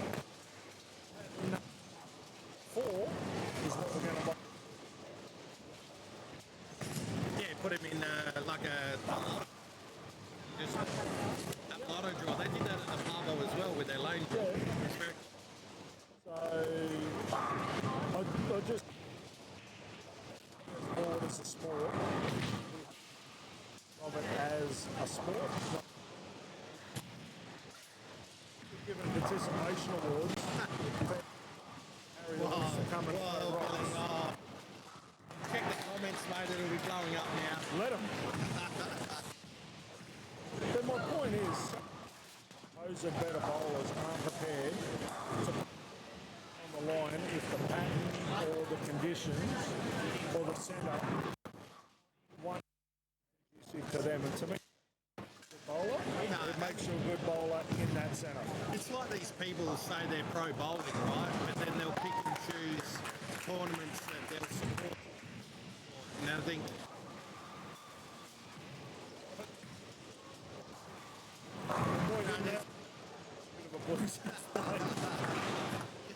you being a bit controversial, really, that seems I know. But yeah, I mean, people will pick and choose their tournaments. So me and Lockie travel quite a bit and we try and support everything. We haven't quite made it up to Townsville. Nightmare for us to get up there, but I'm sure we will one year. But I just try and be pro bowling. Because Lexus is probably the best example of that. People will travel to Brisbane and drive 45 minutes Yeah. to Caboolture to bowl a tournament at Caboolture. Yeah. Right? Yep. The same format, 3 times the prize money. Right? Yep. People won't fly to Townsville and travel 45 minutes to the Burdekin. Yeah, right. Why? Because one, they don't know what the bowl's like, so am I going to be able to come in and average my fluffy 230? And B, we all know the Caboolture is a high scoring setup. Yeah. So again, it comes back to that fear of the unknown. Yeah, yeah. I'm not going to put my reputation on the line to possibly not average my inflated 230 average that I throw at home. Yeah, it makes sense. And So what, how do we drag these people out of the woodwork then? keep calling them on their rubbish. But is that... My theory is, and I'm probably beating the wrong drum and I'm happy to stand corrected, but the more we hold TBA and the governing body accountable for not pushing our supposed best bowlers, our NTS, to bowl high value, low volume or low ratio tournaments. Yeah. Because the only way we're going to get better as a sport is to bowl on stuff that we're not used to bowling. Yeah. It's okay to walk in. It's okay to walk into a tournament on a 7-to-1 ditch and average 230. Yeah. Right? But until we start going on a 2-to-1 or a 2.5-to-1 or a 3-to-1, and the supposed best bowlers in the country start averaging buck 9, I think we're not going to improve as a sport. Yeah. But I think one of the challenges I see with that is obviously, you know, the membership pool of bowling in Australia is what, 20 or 30,000 people, thereabouts. How many? There's a very small percentage of us that are tournament bowlers, right? So it makes it hard to cater for TBA, to cater for everyone, right? But I think we're starting to see some of those more challenging patterns in the junior and the youth divisions. And I know from having a couple of chats with Cam Walsh, you know, and those, you know, Hayden and Bob that have been coaching those kids, you know, they kind of see them as the next generation, and you know that's why we're seeing some crazy patterns get put down, and the kids are starting to work out that, you know, the league ditch at home isn't a true reflection of the level they need to be at to go away and bowl on these international patterns. But you have a look at the guys that have succeeded recently overseas. Yeah. Right? 2 of them are collegiate bowlers. Yeah. Why are they successful? Because they bowl on tough patterns every single week. Yeah. They don't get a gimme pattern to fluff their confidence. Yeah, yeah. Well, there you go, Lockie. Bowl a 9, get a 9. On lane 9. On lane 9. But yeah, and look, I take my hat off to Nick and Blake. Every time they come back to Australia, they're more than happy to share their experience and their knowledge with the younger guys. Yeah, definitely. Like, I know Blake and Jackson are good mates, and they're constantly talking about what's happening in the States. Yeah. Nick's here now, coaching a bunch of juniors throughout this tournament. Right, Blake will be here next week, probably doing the same thing. So I think the sharing of that knowledge growth is also helping. And I mean, we've got young Jazz Walker. She's over in a college at the moment. Em Hart is right, Emma's over there. So, I mean, I think the more and more exposure we get, but this is what it's no point sending them overseas to bowl on these tough patterns if we're not going to give it to them on a weekly basis here. Yeah. I think that's a, you know, I think that's beyond TBA to be put down. Bowl a 9, get a 9, mate. Yeah, apparently it's only my 4th one today. At least you spared it. Spare game's a lot better than what we saw at Strathmore. In this block, I haven't opened. You know what you've just done, eh? I haven't. What? You know what you've just done. What? You ever heard of it? Yeah, you ever heard of commentator's curse? Yeah. You've just done it to yourself. So is that you haven't opened it all, or you just haven't missed a makeable? This block. No, I haven't opened at all, this block. So you haven't. 2 games. So you haven't. You haven't flat 7-10 yet, or pocket 8-10. I don't think he's flat 7-10 or pocket 8-10 at all. The whole tournament. Got about 8,000 RPM though, it helps. Well, that's why before the break I was talking about young Steph Jarrett. Oh, doesn't she throw My God, seriously, that woman can pull start a V8. Like, it does it so smooth. I'm super stoked seeing what's coming through at the moment. Like, I think we've got some very, very good young talent. Well, yeah, I mean, I think in the next couple of years we're going to probably see, 3, if not more, two-handed girls representing Australia. The likes of Steph Jarrett's got to be around the mark. Summer Bennett and obviously Bree's already out there representing. So it's pretty exciting to see that next generation coming through. And I think what I've loved about this tournament is when franchises pop up. The New South Wales Tour crew are new this year, and they're all fresh faces too. So well, there's been a couple I've actually had to ask how to pronounce names because they're kids I've never seen before.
The TV, but I don't mind going sort of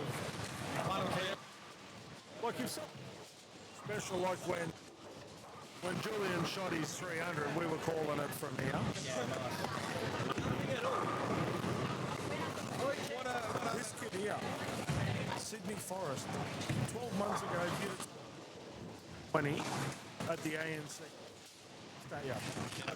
But she had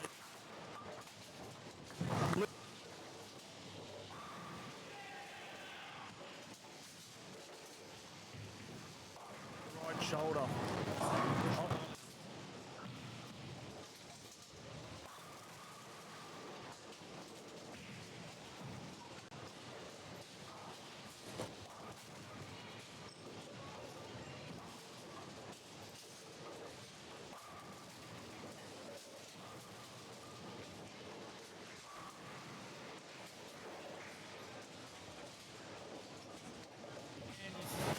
Oh, there we go.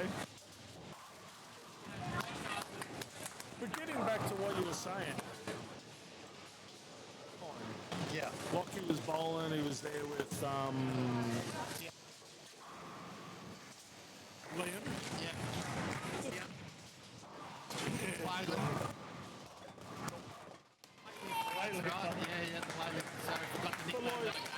Look, I'm not Lockie's coach, I'm not Liam's coach, but if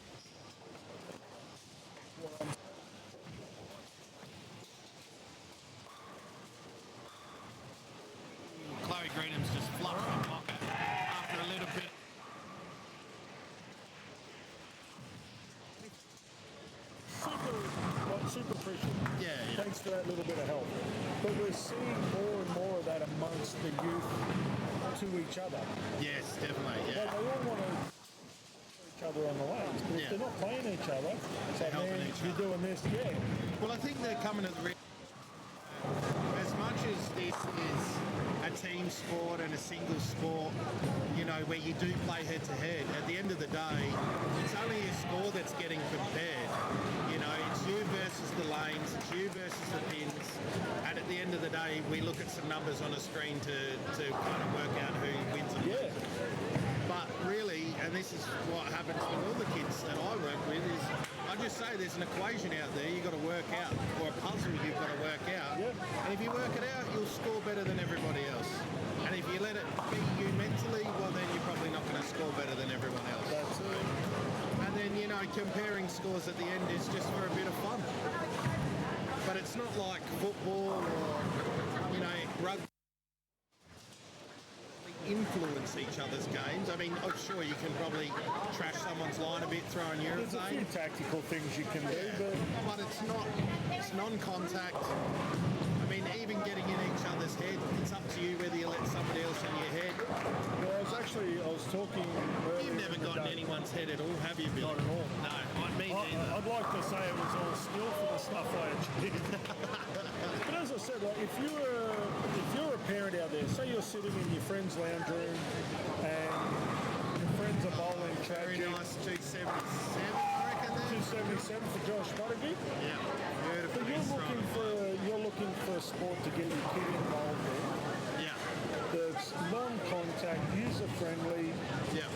If you're not watching this and going, you know what, this is what I want my kid to do. Yeah, yeah. I mean, this is one thing, but teams, that's what you want to tune into. for your Exactly kids. right. Yeah. I mean, next week I'm actually going to have my Insta360 camera in the players area Oh, very cool.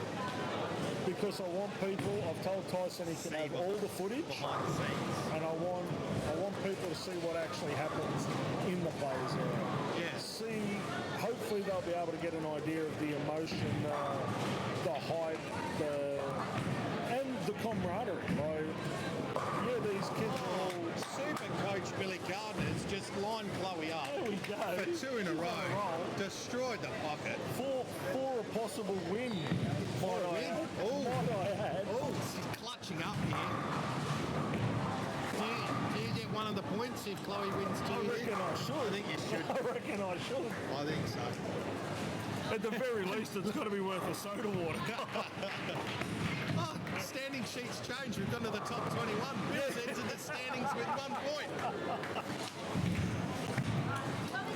Oh, beautiful. This is it. All I said to him at Strathpine and earlier today, do you. Yeah. Do the things you do well, and you'd be surprised at what happens. I think Yeah. it was game 7. Yeah. He just let the ball flow, come from behind for the win. Yeah, I think, you know, we see this with kids a lot. Clutch. Oh my lord! Oh, I'm getting you a super coach hat, Bill.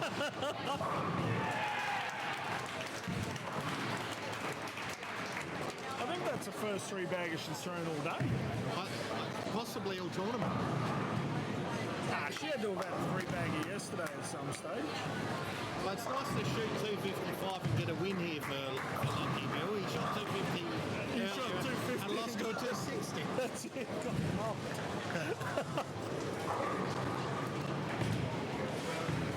Oh, she's wheeled this one out. See, she got excited. She thought, here we go, I can do anything. Yeah. She's like, watch me peel this one off the edge. 179 for a 25-pin win. You know what I love more than the win, though? She's actually smiling now. Exactly right. And enjoying her bowling Yep. again, and that's what it's all about. Lockie, we were just discussing your 255 win as opposed to your earlier 253 for a loss. Yeah, that's What do you me. reckon? I like it better. Lucky you You weren't know how to playing. spell your name or what? It's not my name. It's my I don't know how to Yeah, he writes Ugg Boots for his initials. Ugg boots. Yeah, I do actually. That's what it looks like. Looks like it says Ugg. Made in Australia for Australia. So what's, before I depart, because I think I'll be departing the booth soon, what what are you seeing as the talent out there? Who's your top 5 or so that you're picking for the step ladder? I mean, I know it's hard to call at this about halfway point. My top 5 would be. I'm thinking definitely Brown and Walsh. Yeah. Definitely Steph Jarrett. For the girls, I think the 5 will be Brianna, Steph, Emily Starkey, Mia Murrell, Bella. Okay. The boys would have to be Julian and William. Yep. I think if Lockie can do Lockie, Yep. I think he'll win enough. Yep. Probably young Hayden, Caleb. Casey. Oh yeah, he's throwing Casey well. Perry? Yeah. Fifth place is a little bit of a coin toss. Yep. If Caleb can get on a roll, I think Caleb could be a big chance because he's a confident bowler. If he can get on a roll, I think he can run them down. Yep. Might be leaving his run a bit late now though. He's got to start to wheel 5 or 6 in a row. I mean, Zen Holt's not out of it. No, that's true. But again, Seb's liable to throw 220 here and then come out and throw $150 for loss in this game. Yeah. If he can get his consistency that he showed in qualifying, Yeah. can definitely get to the top 5. And for someone, what would you suggest to help them get their consistency? Not get too involved in what's happening behind the lane. Yeah. He's a pretty...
down.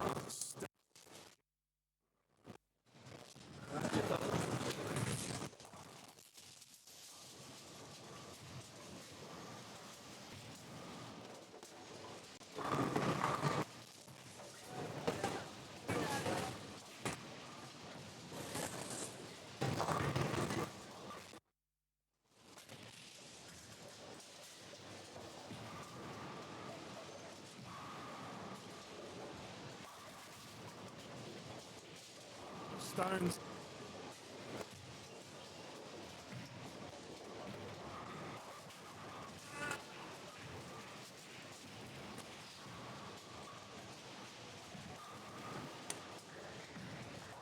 Look.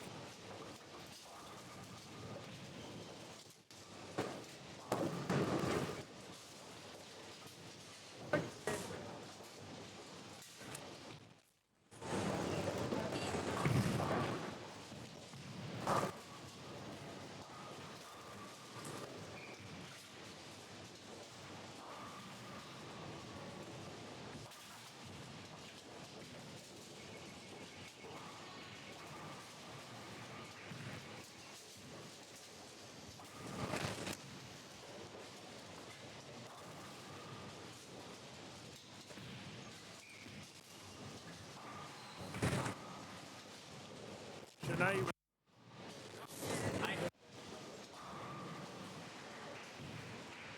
Slope a little.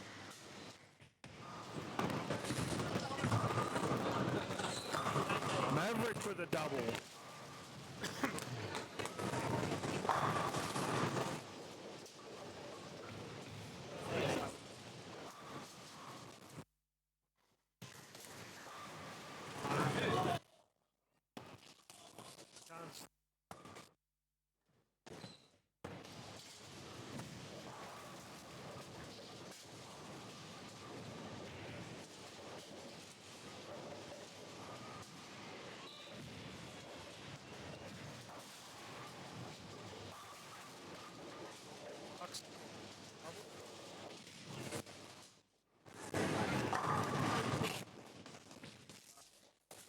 Less than impressive strike, but a strike.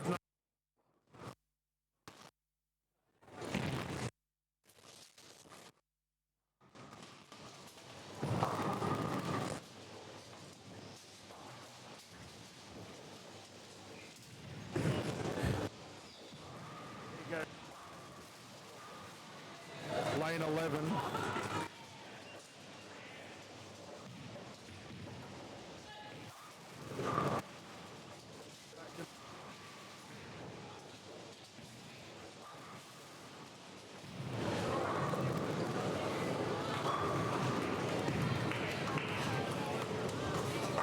Seriously, guys, she's punching that pocket like it owes her money. That is absolutely brilliant to watch. I know I've talked her up all day and I'll continue to talk her up because this is an absolute talent. Lockie Parker, 3 in a row. That must have been a FedEx messenger, that one, because it got there and it got there fast. Maverick goes Brooklyn for 3 in a row and doesn't get so much as a golf clap. I've seen tennis crowds clap harder than that, seriously.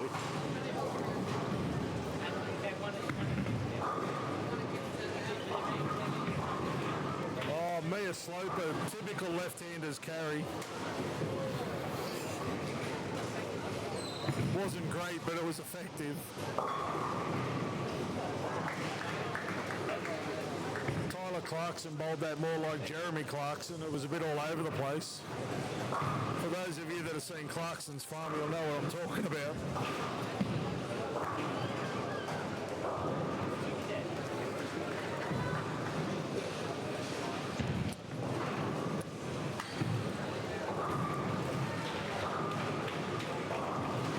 William Zachariah with another strike.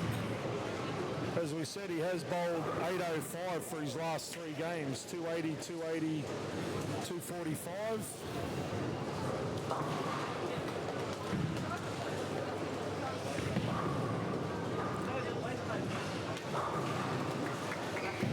Julian looking looking to double up, put a little bit of pressure on Lockie Parker.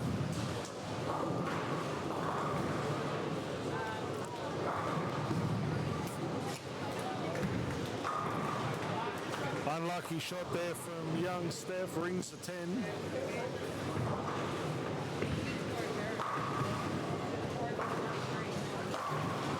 Oh, another soft 10 there from Julian. That's twice he's gone in behind the head pin on lane 10.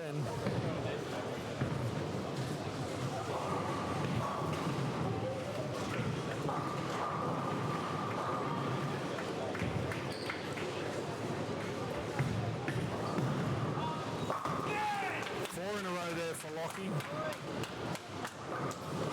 Steph makes no mistake with her 9 spare.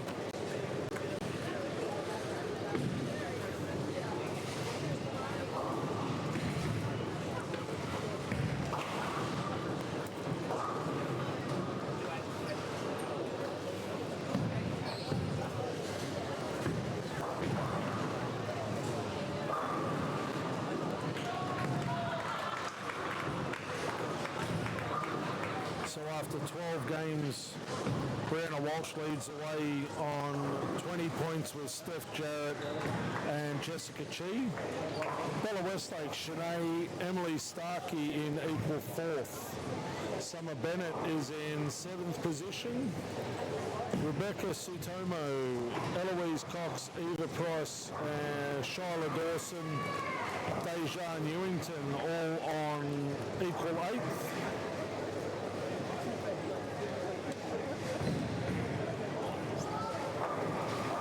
In the boys, William Zachariah is in equal first place with Casey Perry. Josh Buttigieg is in 3rd. Julian Dinham, Luca, Lockie Spencer, Mav Gordon, Hayden Miller, Ethan Backman, Darby Sim, Sam Kubik, all in equal 4th. Span it with the ball, no doubt. All into the 110.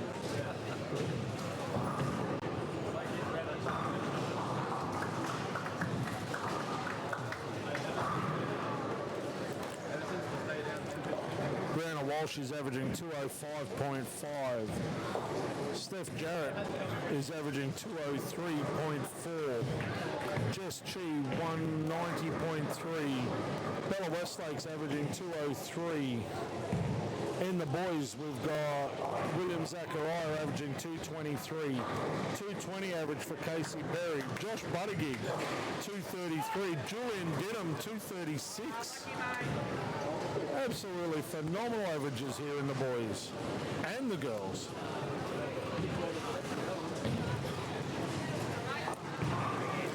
Shanae Key with 3 in a row. Look out. Shanae's finally turned up to bowl.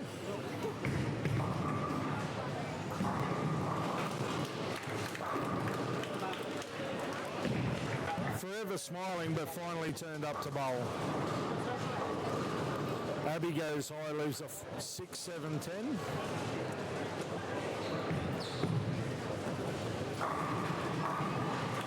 William Zachariah kisses the 10 out.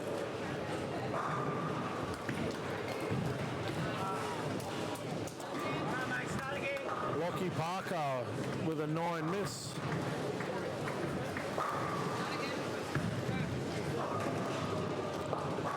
Oh, Mia gives Abby a little bit of a reprieve with an 8-1.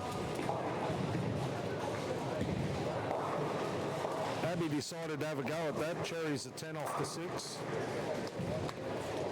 Maverick Gordon with the front 5.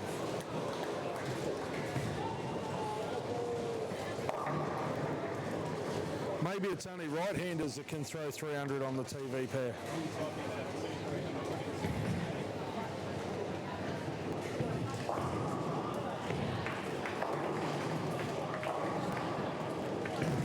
Shanae looking for 4 in a row. Goes Brooklyn to get it.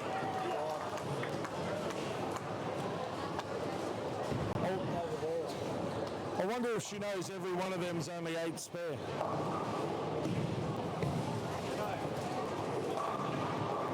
Oh, now tell me there's justice in this game.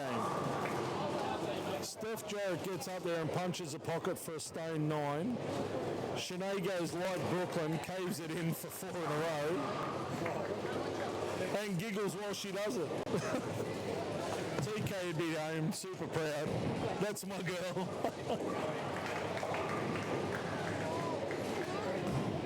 Oh, who down there's got 6 in a row? That looks like Lockie Spencer.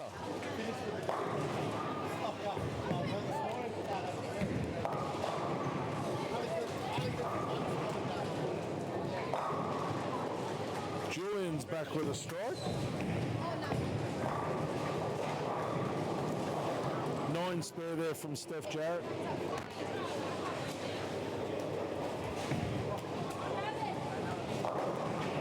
Lockie Parker's back in the pocket for a strike.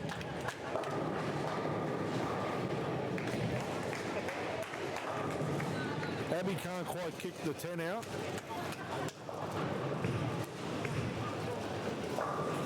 Maverick looking for 6 in a row. Oh, a bit skinny. Oh, gets the messenger. Wow. Mate, that's got to give him a bit of confidence to know he can miss 4 boards left and still carry.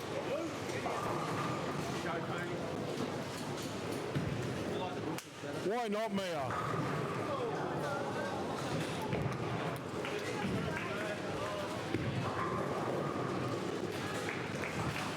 Spare there for Abby.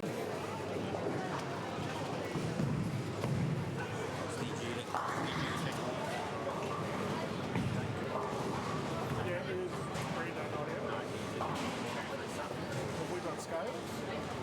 We can get into his profile. Okay.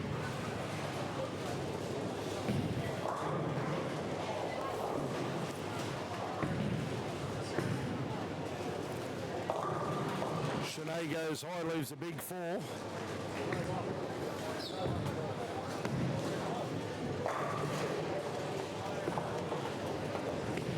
That opens the door for Steph Jarrett if she's good enough to make the shot.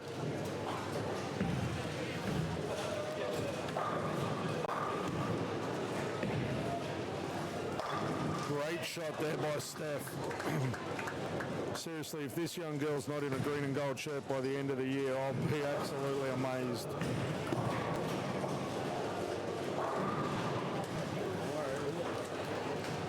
Unbelievable. Mate, I know I will never coach another national team, but if I ever did, she'd be the first one picked. You could 100% build greatness around that. Oh wow, what's that? A 3-4-10 on lane 10.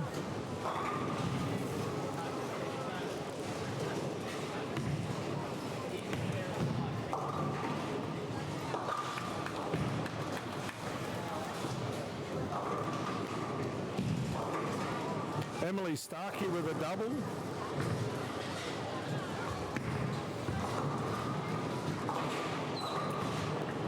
Good strike there from Abby. Still not quite a smile, it's more a smirk, but we're getting there.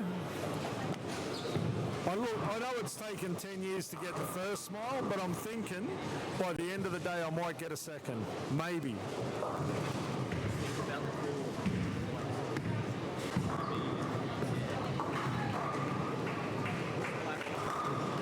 Maverick with the front 7.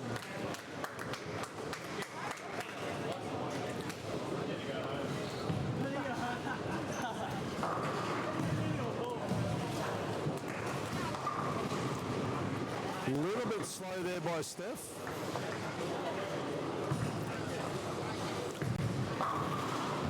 Oh, Tyler putting a bit of pressure back on Maverick. 7 in a row there for Lockie Spencer.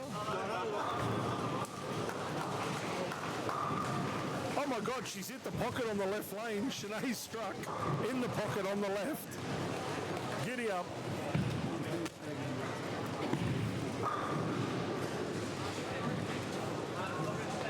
Oh, Steph's dropped one in the moat. That's not cool.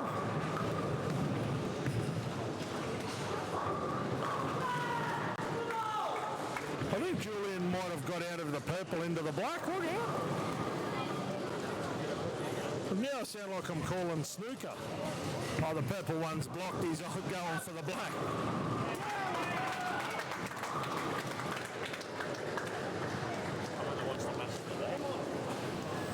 Which one? Get us out. Yeah, but it's a New South Wales bowler. He could be throwing 150 pace. Like, no offence, but they are loud. He's not throwing 150 pace, but... We got two front seconds.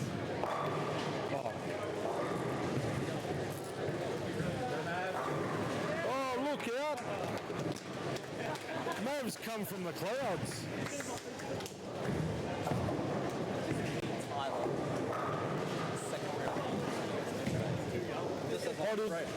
Oh, did Julian throw his 300 against Tyler?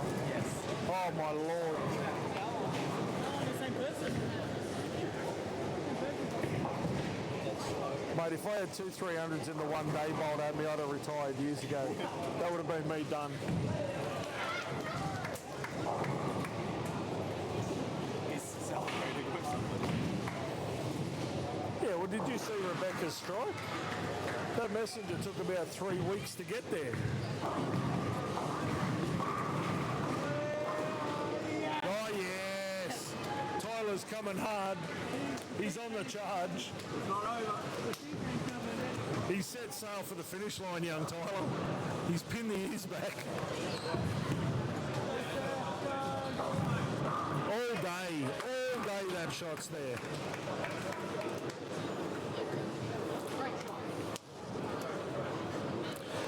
Hello, Sophie. How can we be of assistance?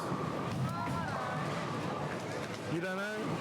Oh, front 8 for Lockie. It was absolute rubbish shot, but he's thrown the front 8.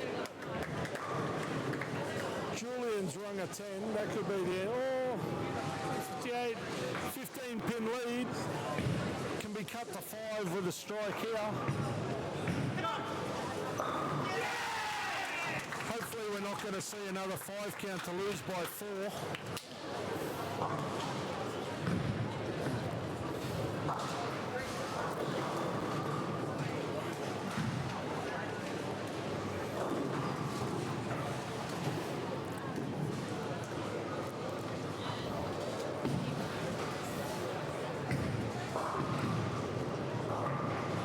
Solid spare there from Julian. Julian's still in the driver's seat at the moment. Oh, Shanae pushes the 4-pin forward.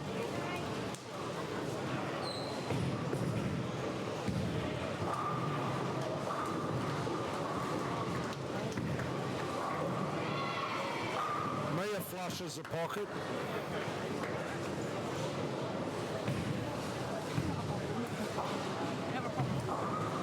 No, we don't. You just need one score. Oh, 9 in a row. Never a more solid strike. Never a more solid strike thrown.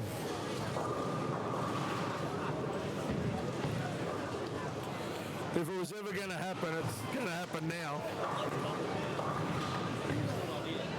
Lockie Spencer flushes for the front 9.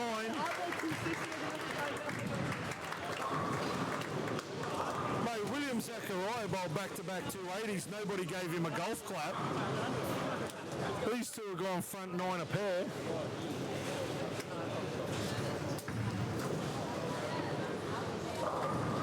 Oh, Shanae, is there nothing this woman can't do?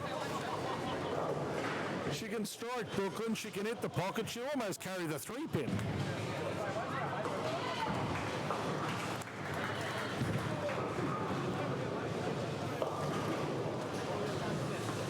Who gets their chance first? Maverick Gordon on lane 10. Lachlan Spencer on lane 5.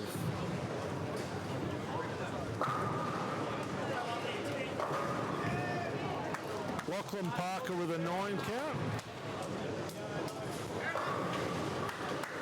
That takes a bit of pressure off young Jordan. Young Julian.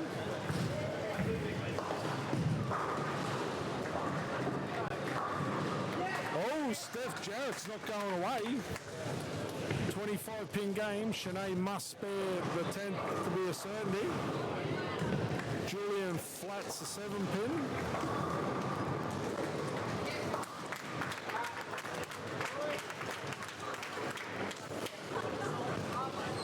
Julian must spare.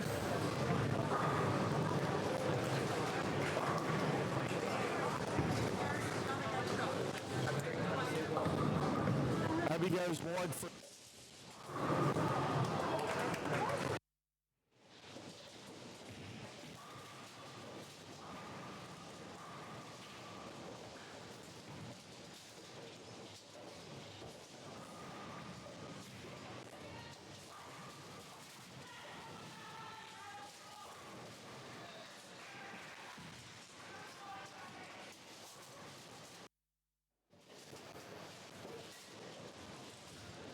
If he 5 counts for the draw.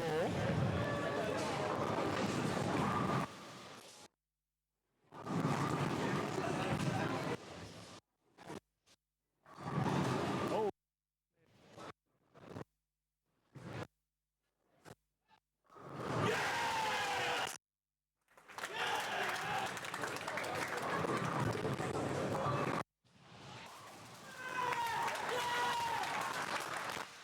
Julian takes 17-12.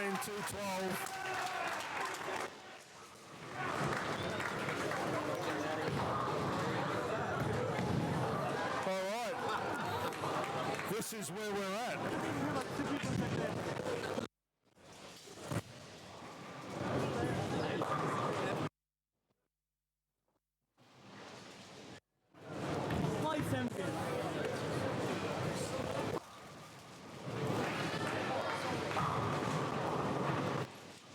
Fifth frame. Oh, Mia, bowler 9, get a 9, love. That's what you get. Standard.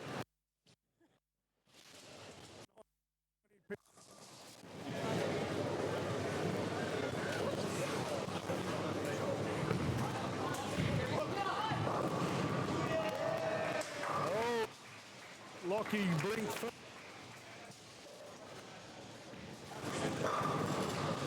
279, he's only going to win by 90.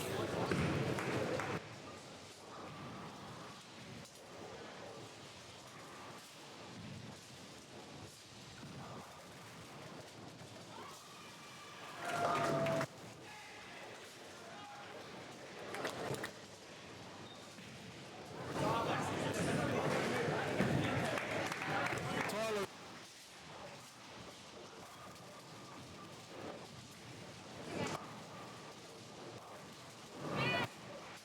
He's answering the call.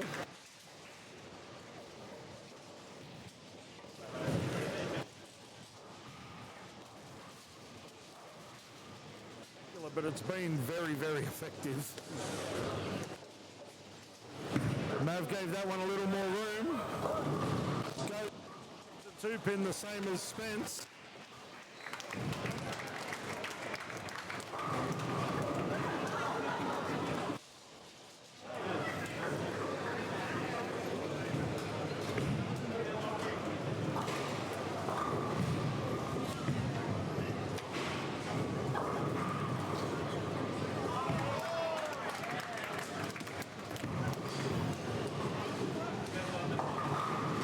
Slow there from Steph.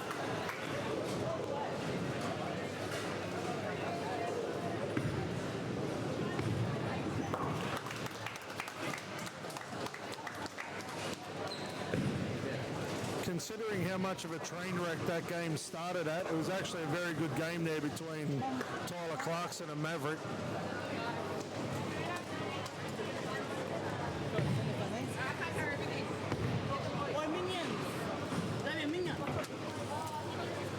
Not the ideal finish for young Steph.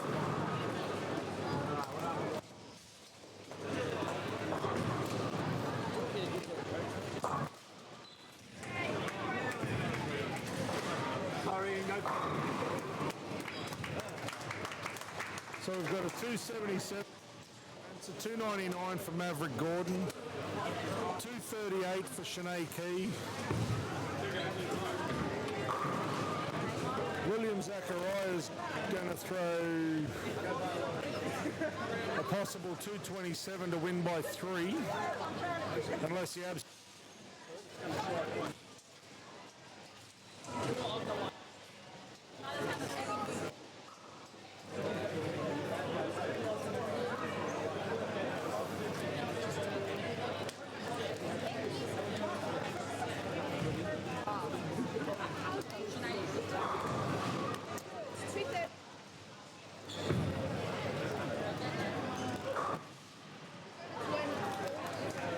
227 for William Zachariah. Wins by 3 over Lachlan. Alrighty, we'll be back with all the action in about 2 minutes from now.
Up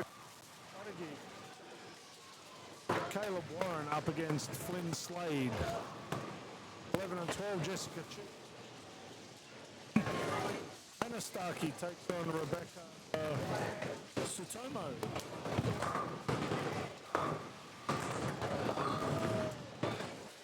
Goes a little high loop. Luca McPherson kicks the 7 out.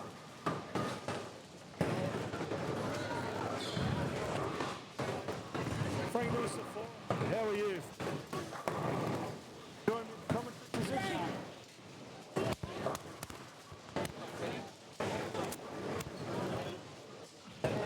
Flint 247.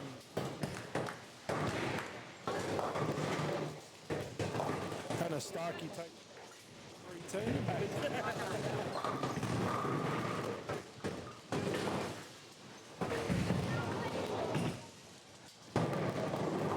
Flynn makes his 7 spare. Caleb also starts off with a strike. Rebecca makes no mistake with her 2-pin spare.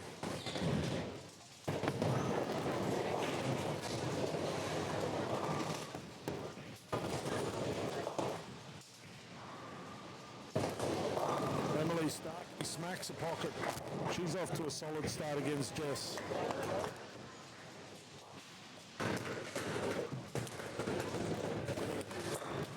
Buttigieg with a double, solid start for him.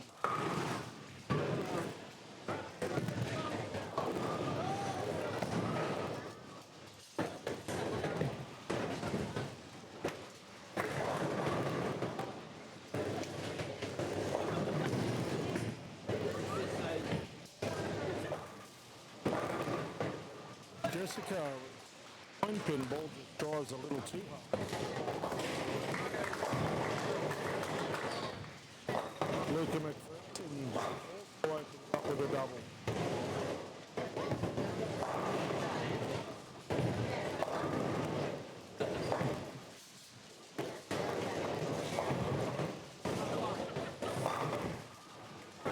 Flynn rings the 10 on lane 9. Sorry, rings the 7.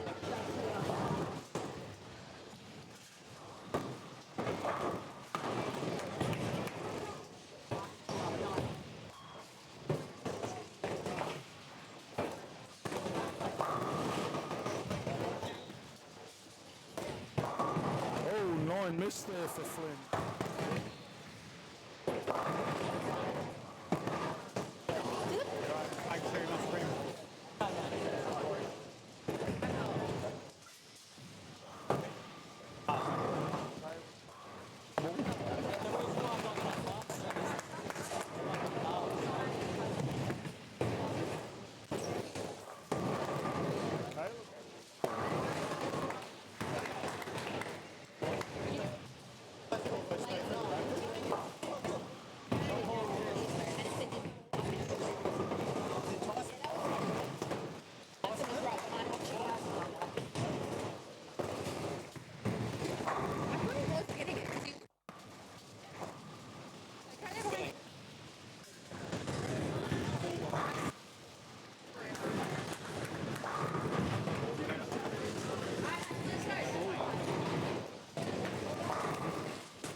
Bouncing around down the back.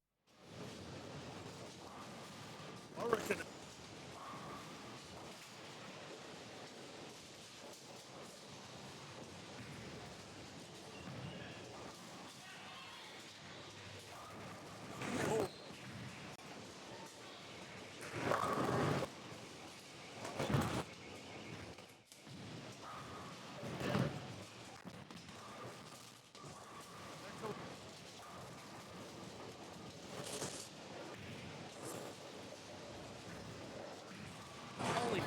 Last time you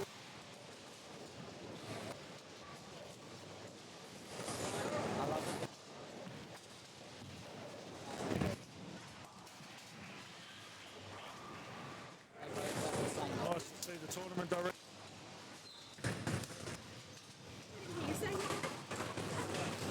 He won't do anything. It's after.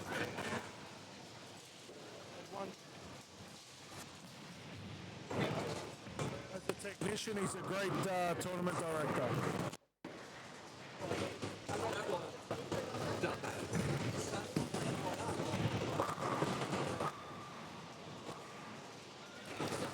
Yeah, he's a great tournament director.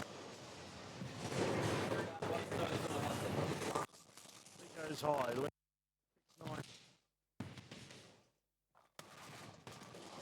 Oh, to say unlucky.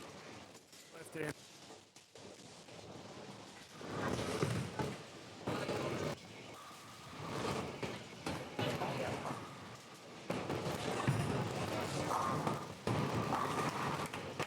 See, now that's unlucky. One-handed right-hander. That's just pure bad luck.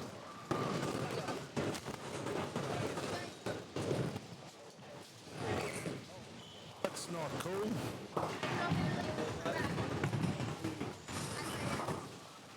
Tenpin on 10. Yep.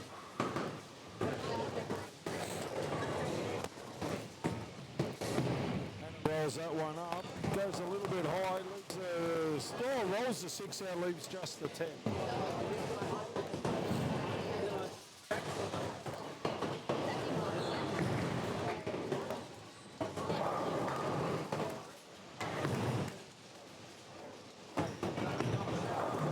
This must be the first game of the day nobody's opened up 4 or more.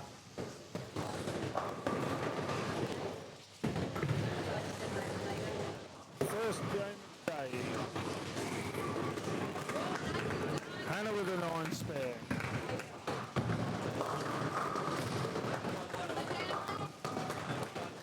Rebecca with the double.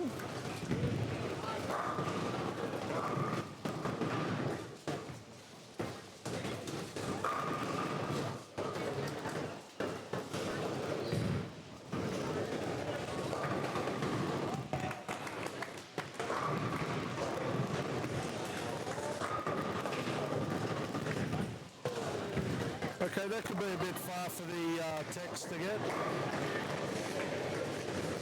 Oh, go on, Tyson, go get it.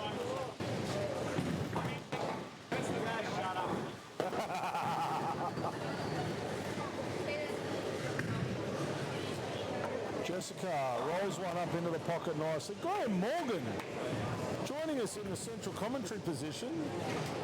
Hey, mate, have you got some fantastic shots of the kids? I have got some amazing shots of the kids. These kids have just great releases and great style. It's amazing. And when you look at the photographs, they're unbelievable. We've spoken about it with a couple of people that we've had in the commentary box. The talent that's out there. Amazing. Absolutely amazing. Just sit back and watch the like little mini robots. They're just amazing. Yeah. Quite often when I'm commentating, I sit back and I think, when I came through juniors at these guys' age, 15, 16, 17, did we have the talent pool that's out there now? And I've got to be honest and say definitely not. No, because you didn't have the coaches you have today. You didn't have the change in techniques. You didn't have two-handed bowling. There were so many different things available today, both in resources, both in style, both in equipment.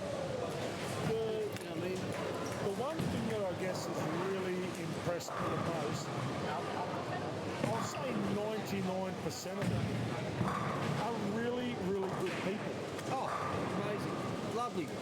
Like super respectful, always polite. Yep. Just they're good people. They love it, but they take their bowling seriously. Yep, great athletes, good people. Yep.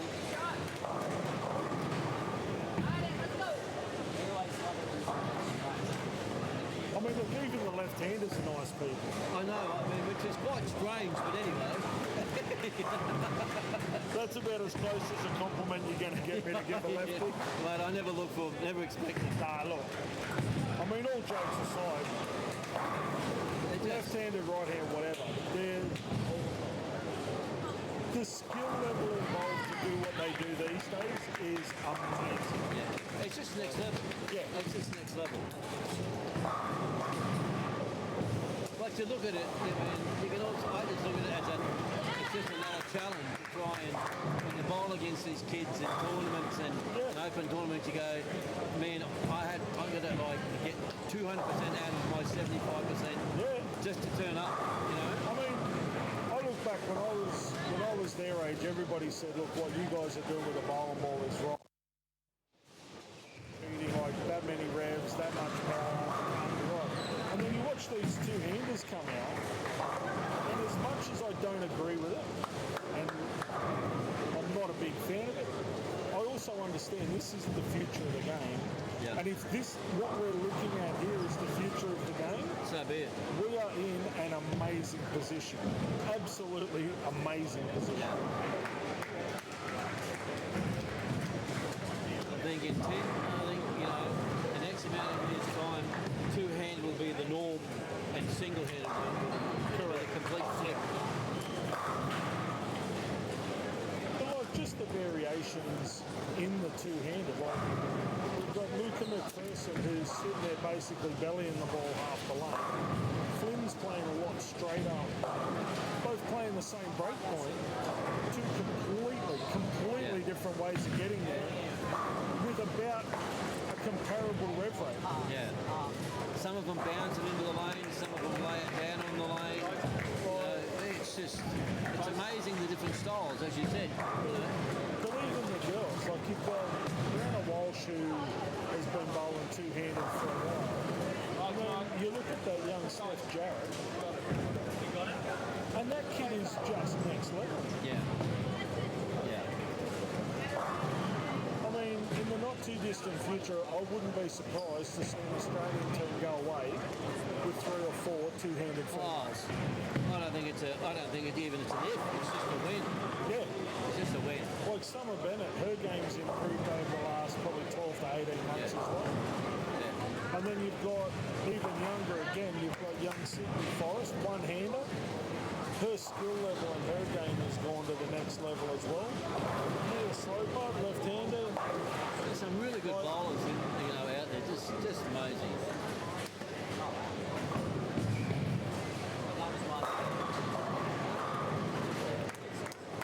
I mean, young Josh Buttigieg's another EJ Tackett. He just, it's all the bottom of the swing, and there is a mile of hand. Yeah.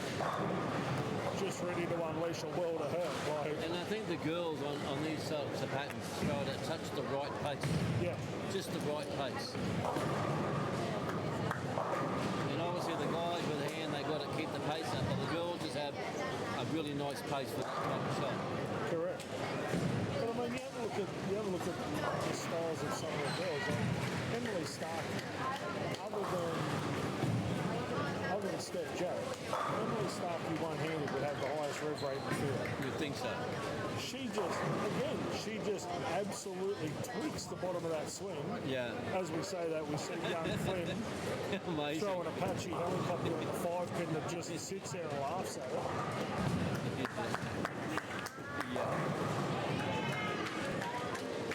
But the amount of new faces, Barbie Sim, Rocky Parker, yeah, the New South Wales tour crew, like nobody's ever seen them until this weekend. Yeah.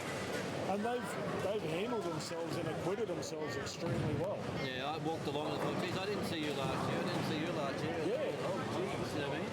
Where's your game come from, you know?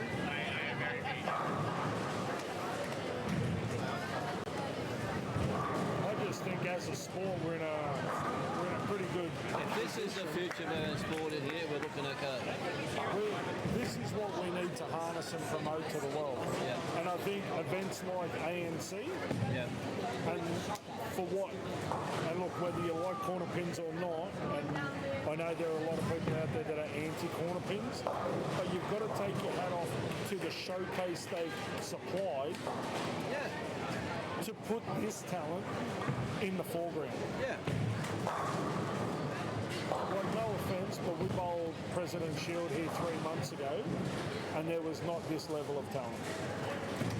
Oh, I don't doubt it. Right? Like this is, as I said, if you walk across the lanes, across the board, the level of talent that's in this room at the moment is next level. Yeah. This is dead set a conglomeration of greatness right here. I just.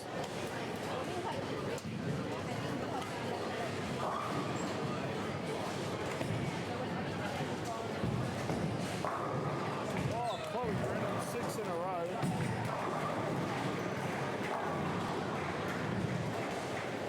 Where's young Adam Spencer? He'd be glowing seeing that. And plus you think how many people who aren't in these teams that didn't go away or for whatever reason, just think how many other rough diamonds or even diamonds that are sitting outside of this room. You know what I mean?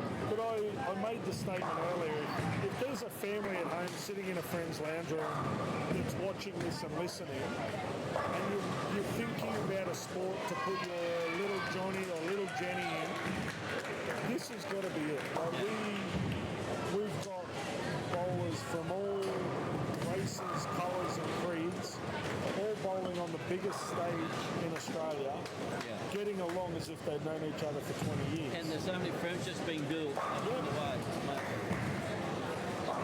Well, I look back on when I was a junior and the people that are now part of the coaching crew, the support crew, the parents of what's here now, and there's people that I bowled with and against 35, 40 years ago that are still part of that culture.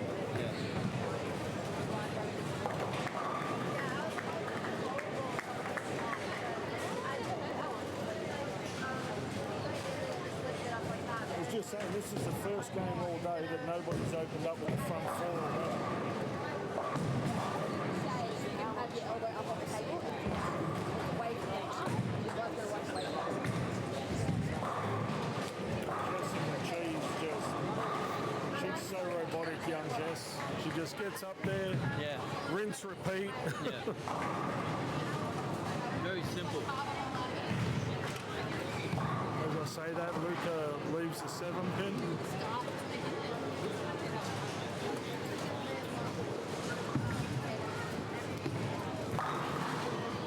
Josh didn't like that off the hand. He must have caught that last little bit of head oil.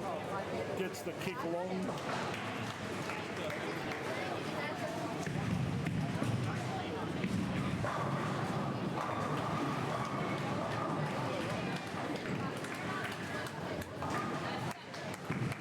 Emily with a possible 186.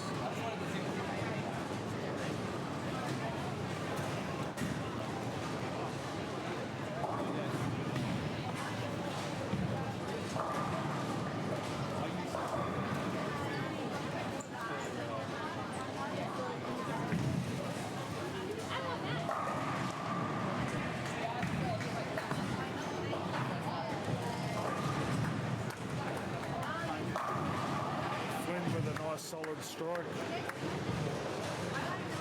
Could be a little bit too late, but I mean a double does wonderful things to people. Down by 30, throw a double and watch your opponent squeeze up a little.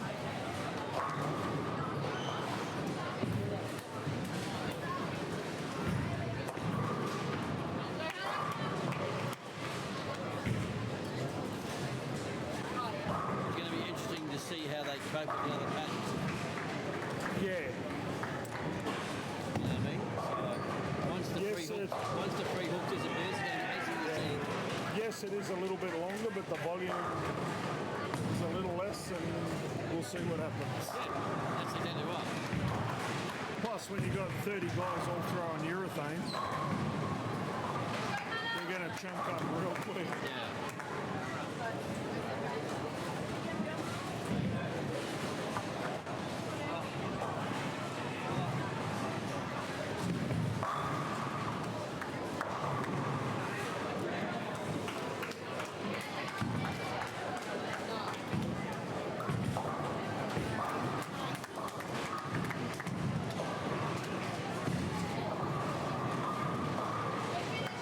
With a 184 will go down to Rebecca's 230.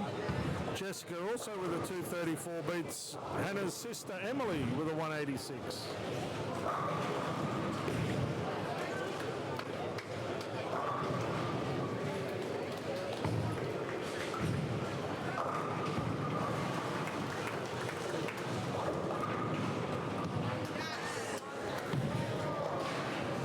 Rebecca finishes with 234.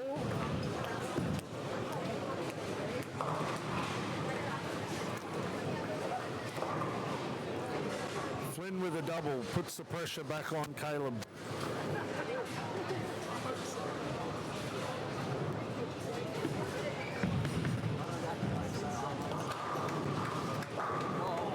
Wow, Caleb gets the carry. I want a refund on that side. Oh my Lord. Talk about getting kissed on the cheek by a unicorn. Oh my God.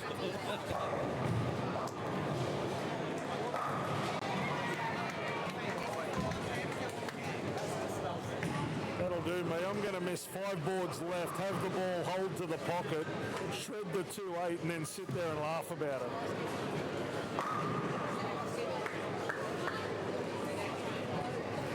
Wow.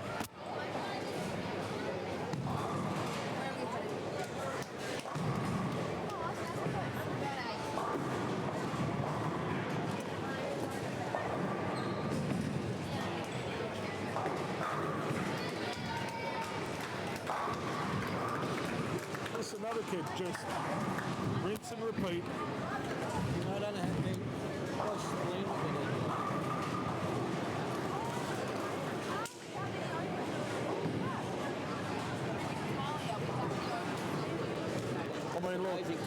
I mean, look, I could tweak the cover off a bowling ball, but I couldn't do it that smooth and that consistent.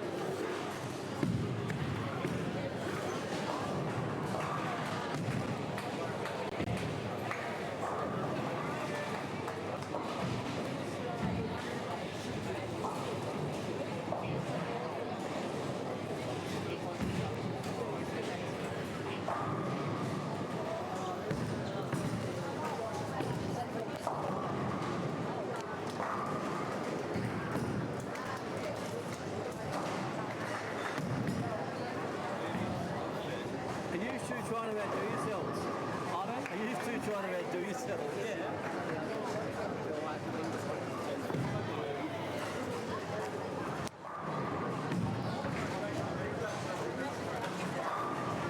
This is what I was talking about, the squeeze. Flynn's lined up, Caleb's shaky. They both strike out, they tie. Yeah, but he's drilled in the soup for that. Yeah, but he's finishing on his good lane. Yeah. Both of them are. So there's no reason why we can't get our first tie. No, true.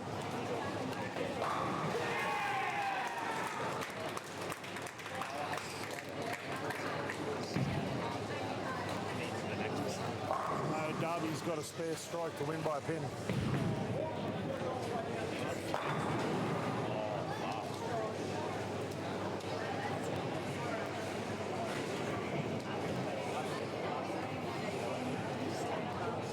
Needs to strike. In case he doesn't strike, he can't win. 9 spare loses by a pin. Oh no, sorry, 8 spare loses by a pin.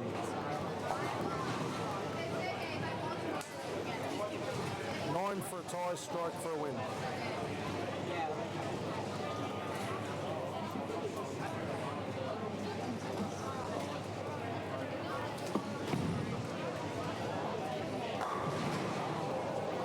Must spare to tie. Jesus. Young Josh Buttigieg just put that Tenpin into intensive care.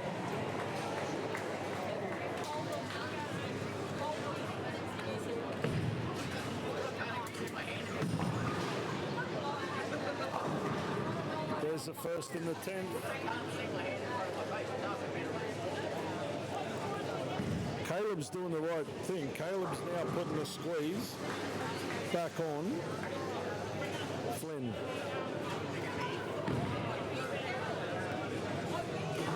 9 miss. Wins by a stick.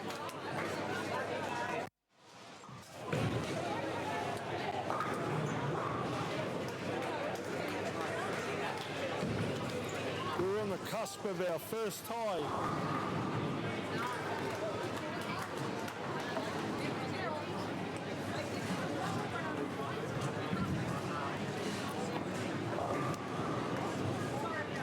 Nice game, Josh. Oh.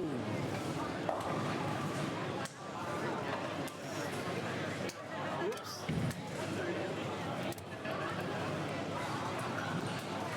Well, it all boils down to this shot.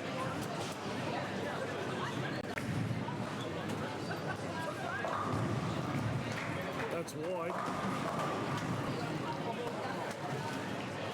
You're kidding.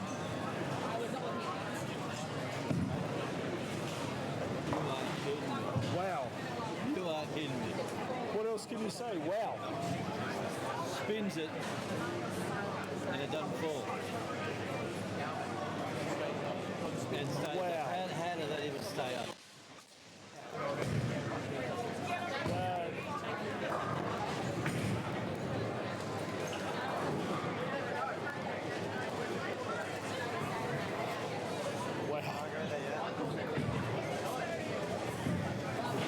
Pin had no right to stand up. No. And that was to lose the match. Yeah. Yeah. Wow. You see Francis is here? That is... I don't know what else to say. Like, Nothing in it. Yeah, that's it. That's the bowling gods not liking you at all. we've seen the girls do it to the 7 pin on lane 11 twice today. But not that sort of rev rate coming in on that sort of angle. I'm not spinning it completely round and round and round. It's still not falling. Well, that didn't only spin, that spun and wobbled like that. When general laws of physics tells you that should fall. Oh, he's called you into sub big ads. You subbing in. You subbing in. Hey. I'm going to put a skirt on. Apparently that's allowed. Did you see the girl? See the girl? Yeah. 240 something? Really? There's 6 or 7 in a row. Billy Gardner, super coach. Clinics. Winning. Clinics. Ain't nobody going to pay for that, I'll tell you. I'll give you $1.50. It's $1.50 more than I'm earning here. I'll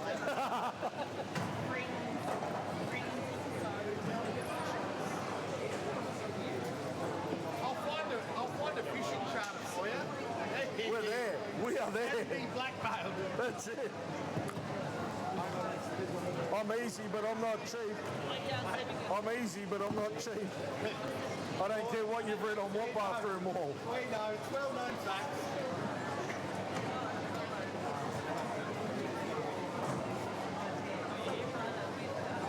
Alrighty, final game. This is it for the day.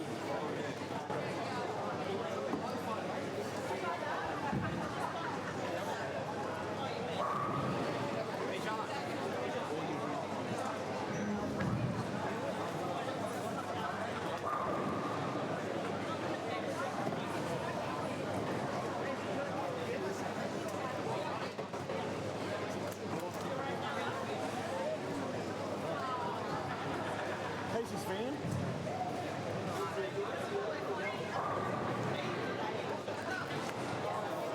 So we have Hayden Miller against Maverick Gordon. Of course, Maverick did throw the front 9 on this pair last time he was out. Zeb Holt against Casey Perry. Alicia McGarry against Shanae Keaton. B. Kite against Shyla Dawson. Go Shanae. See, now I can cheer for you. No, well, she was bowling against young Steph the last time she was here, and I like both. So to save everything, I just didn't cheer for either, but I did talk you both up. But you like me. Yes, yes. You had to make it so. No, Shanae and I go way back to the days of blisters and tears. He made me cry. Did he? Yeah. Bugger. He asked me how my foot was and I just started crying. And did I or did I not console you in your hour of need? No, you did. And then he gave me that. Correct. See? I'm even wearing it. Yeah. These gave me an abscess 2 years ago. Yeah. Like proper hospitalisation, like... Yeah, I know. I remember you limping around really badly. Yeah.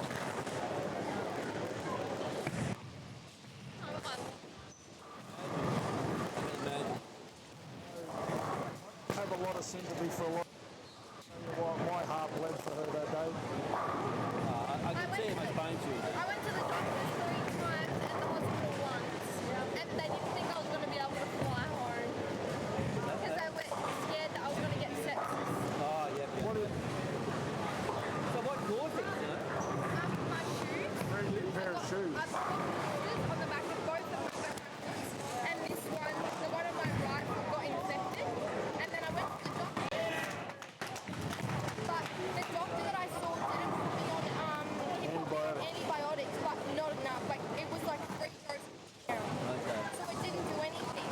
and then it just got worse, and then like the abs just flew around, was like pouring out the infection.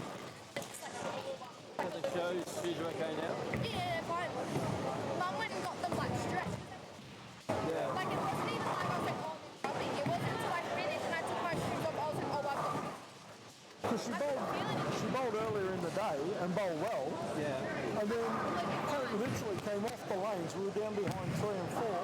And she said to Mum, she goes, oh, my right foot feels a bit sore. I think my shoes are tight.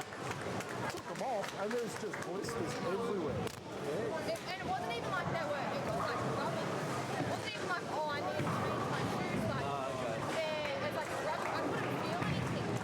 It was so weird. Because normally I can feel it rubbing. I'm like, oh, like it's sore, like they're rubbing, but nothing. Absolutely.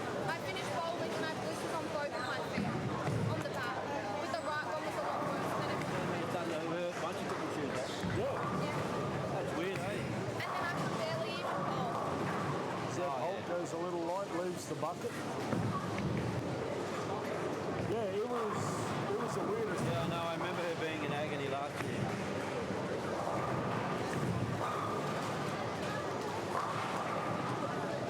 Yeah, we had these little gel pads. Yep. And I said to her, because she was going to bowl the next day. And I said to her, well, before you bowl, put these over your blisters. I said, they'll draw out whatever's there. So she slept with one on, and it's drawn all the rubbish out of the blister. But because it's drawn it all to the top, it's made it worse. And yeah, the doctor, antibiotics they give up, might as well have given her 2 Panadol and so on. It wasn't until her right foot just exploded that they went, oh, we better do something.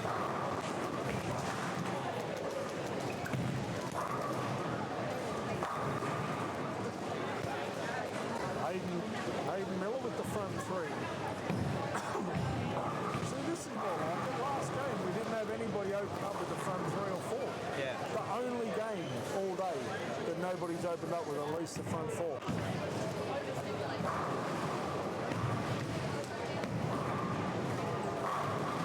I do think there are some very tired bodies out there, though. Oh, yeah.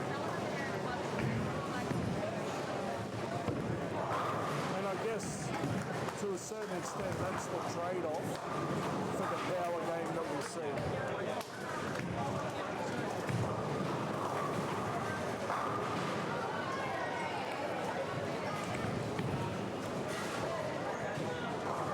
Oh, Hannah Starkey spares the 2-4-8-10.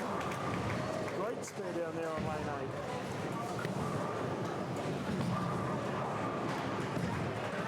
And this is what I mean, like Hannah's just spared the 2-4-8-10, comes off the lane as if she does it every day like she spared a 10.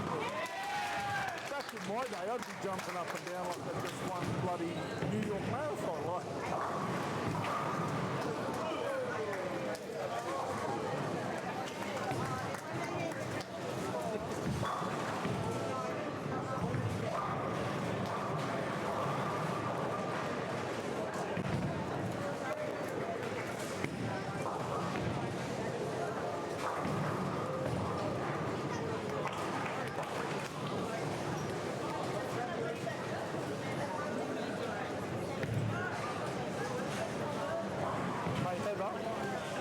Did you get that win in the gutter on 9? Oh, Sinead, 3 in a row. 3 in a row looking good doing it. Her last outing on 11 and 12, there was more Brooklands and pockets, but anyway. Nice shot. Yeah, that was a nice shot. That was super shot. That was a nice shot.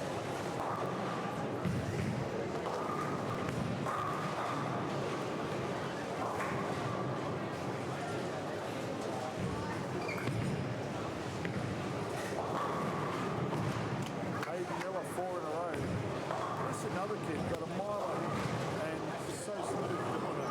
It gets to the bottom and they don't look like they're whipping at it. No, it looks pretty mild-mannered at the bottom.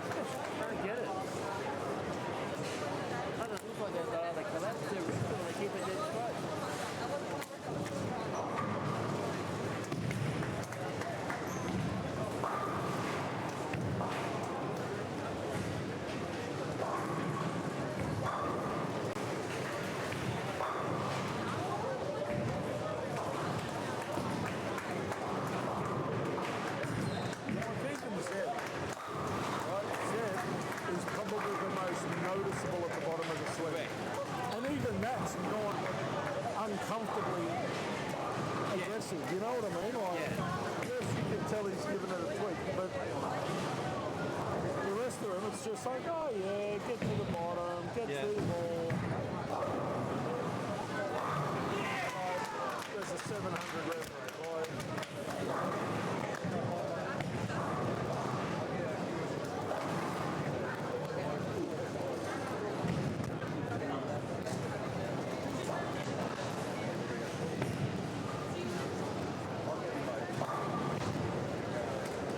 Jessica with another strike.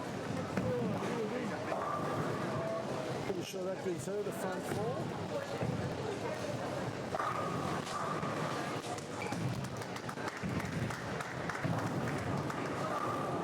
Hayden caves in the 258.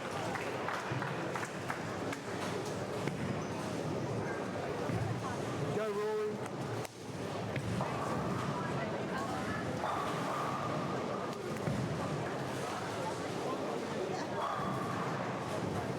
Be the ball.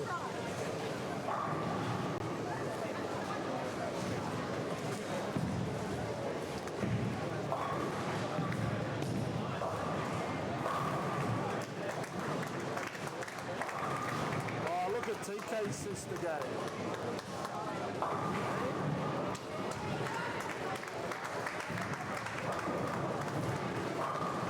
Edward's being known as TK's sister. Hey? Edward's being known as TK's sister.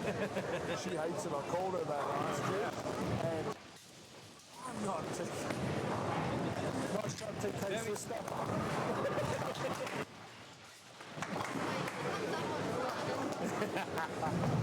He's not going to defend you. Nice shot, though.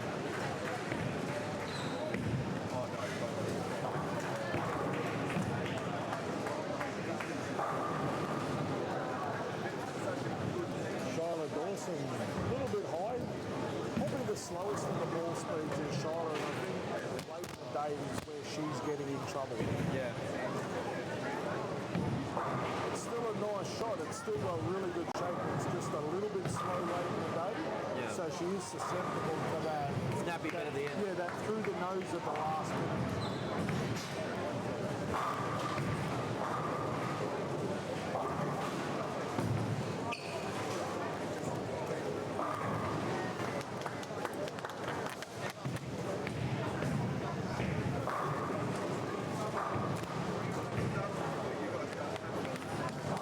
Maverick gets up there with a strike. Hayden Miller looking for the front six.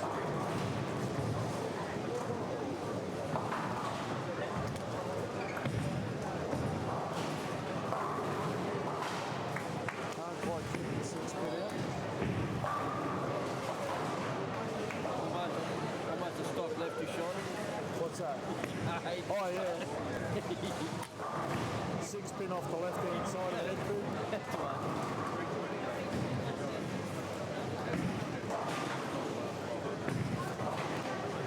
Oh, roll up ball. Beautiful shot. That is.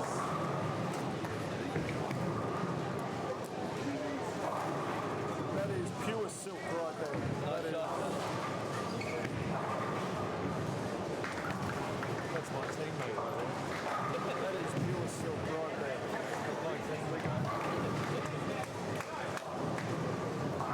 I'm telling you now, Victoria does have some really good girls coming through.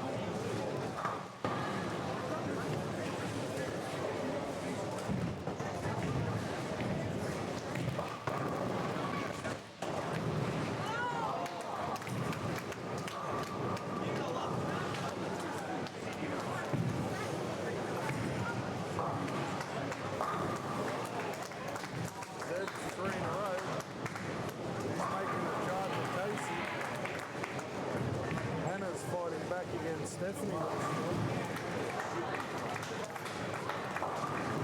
B kite goes a little high, leaves a 610.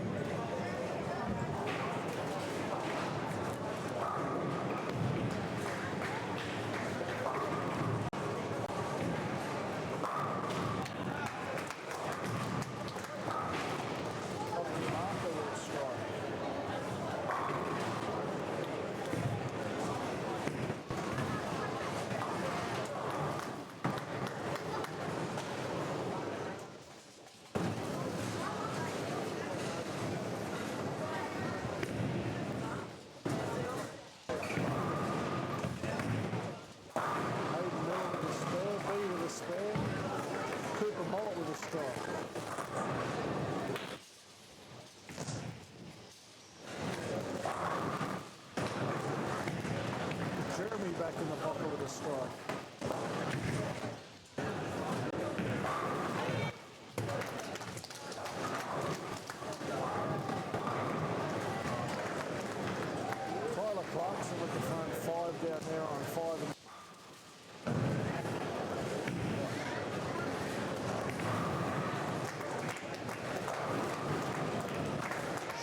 6 in a row.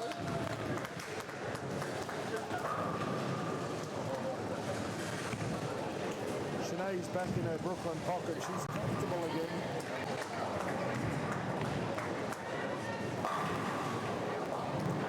Hey, when you bowl 300, can you throw your 12th one, Brooklyn?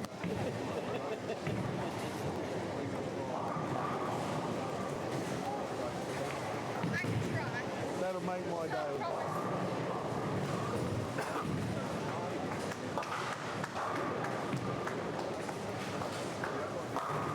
Oh, Maverick rings a 10.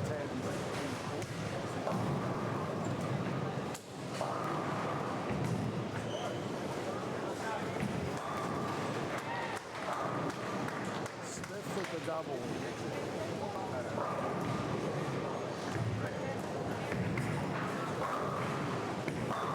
There's the mullet on 13. No 8-10 out of the pocket on that shot.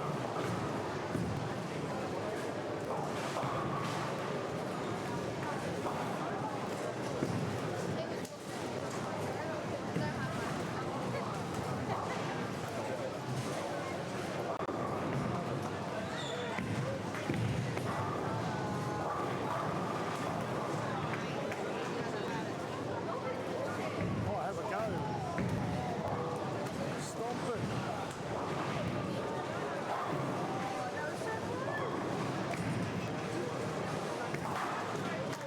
Dead with a nice there.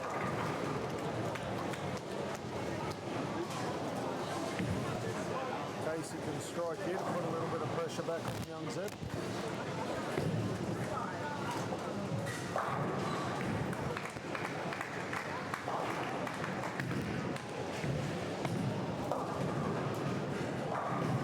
Maybe not being that adventurous. Oh, beautiful to watch for 7 in a row. Sinead Keys showing all the boys how it's done. TK has now officially become Sinead's brother. Brother, yes.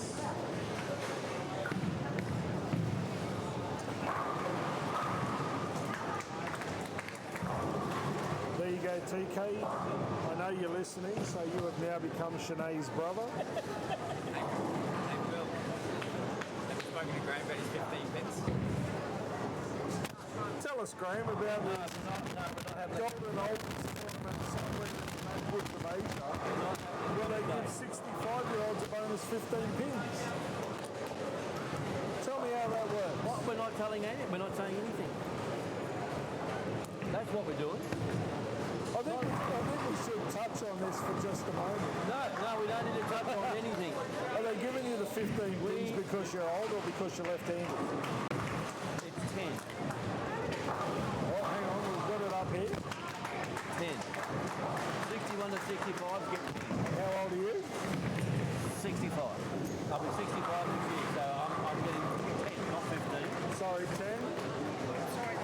Which is almost as good as the female's 8 pin. Well, so if you're a 65-year-old female, do you get 18 pins? No, you get 10 also. Oh, so there's no bonus pins based on gender like there is in Australia? No.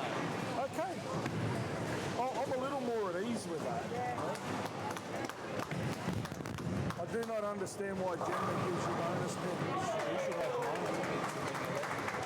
Exactly. Well, yeah, but I think he gives it. I think he gets 10, but he's got to give 15 back. Why do I talk to you two?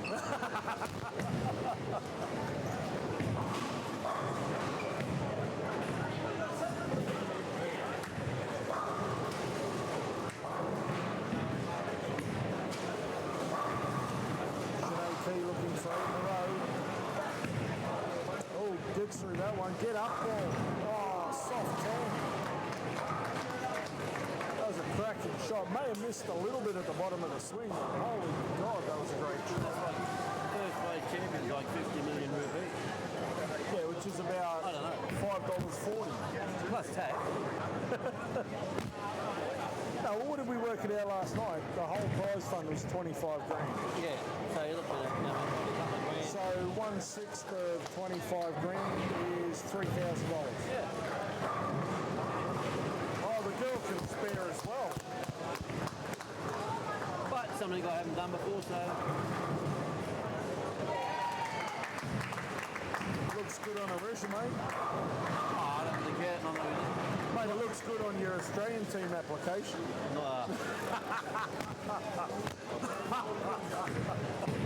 I'm going to short sheet your bed.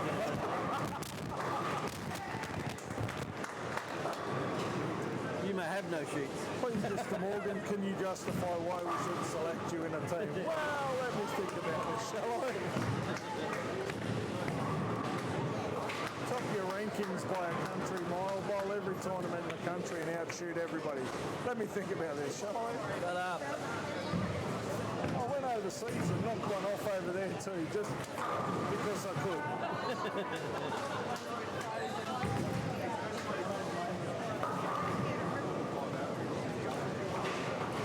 Oh, God, love it.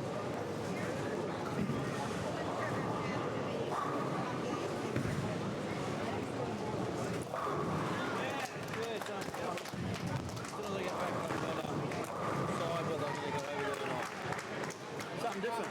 Mad if you don't. Yeah, why not? There are worse places to go than Indonesia. Still bold.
If she opens it, yes.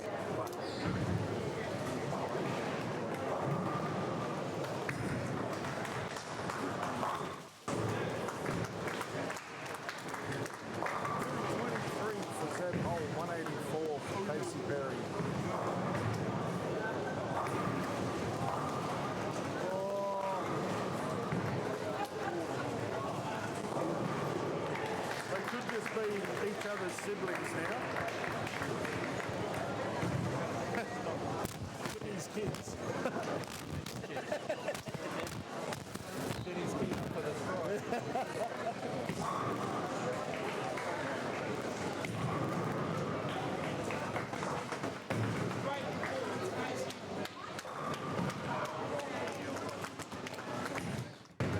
I think that's back to Shanae's brother. 259 for Shanae.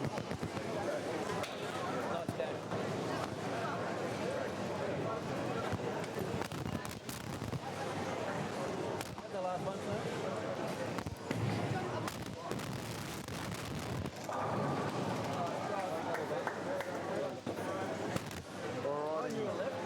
That will conclude today's play. Well, we do still have a match going on down there on 5 and 6.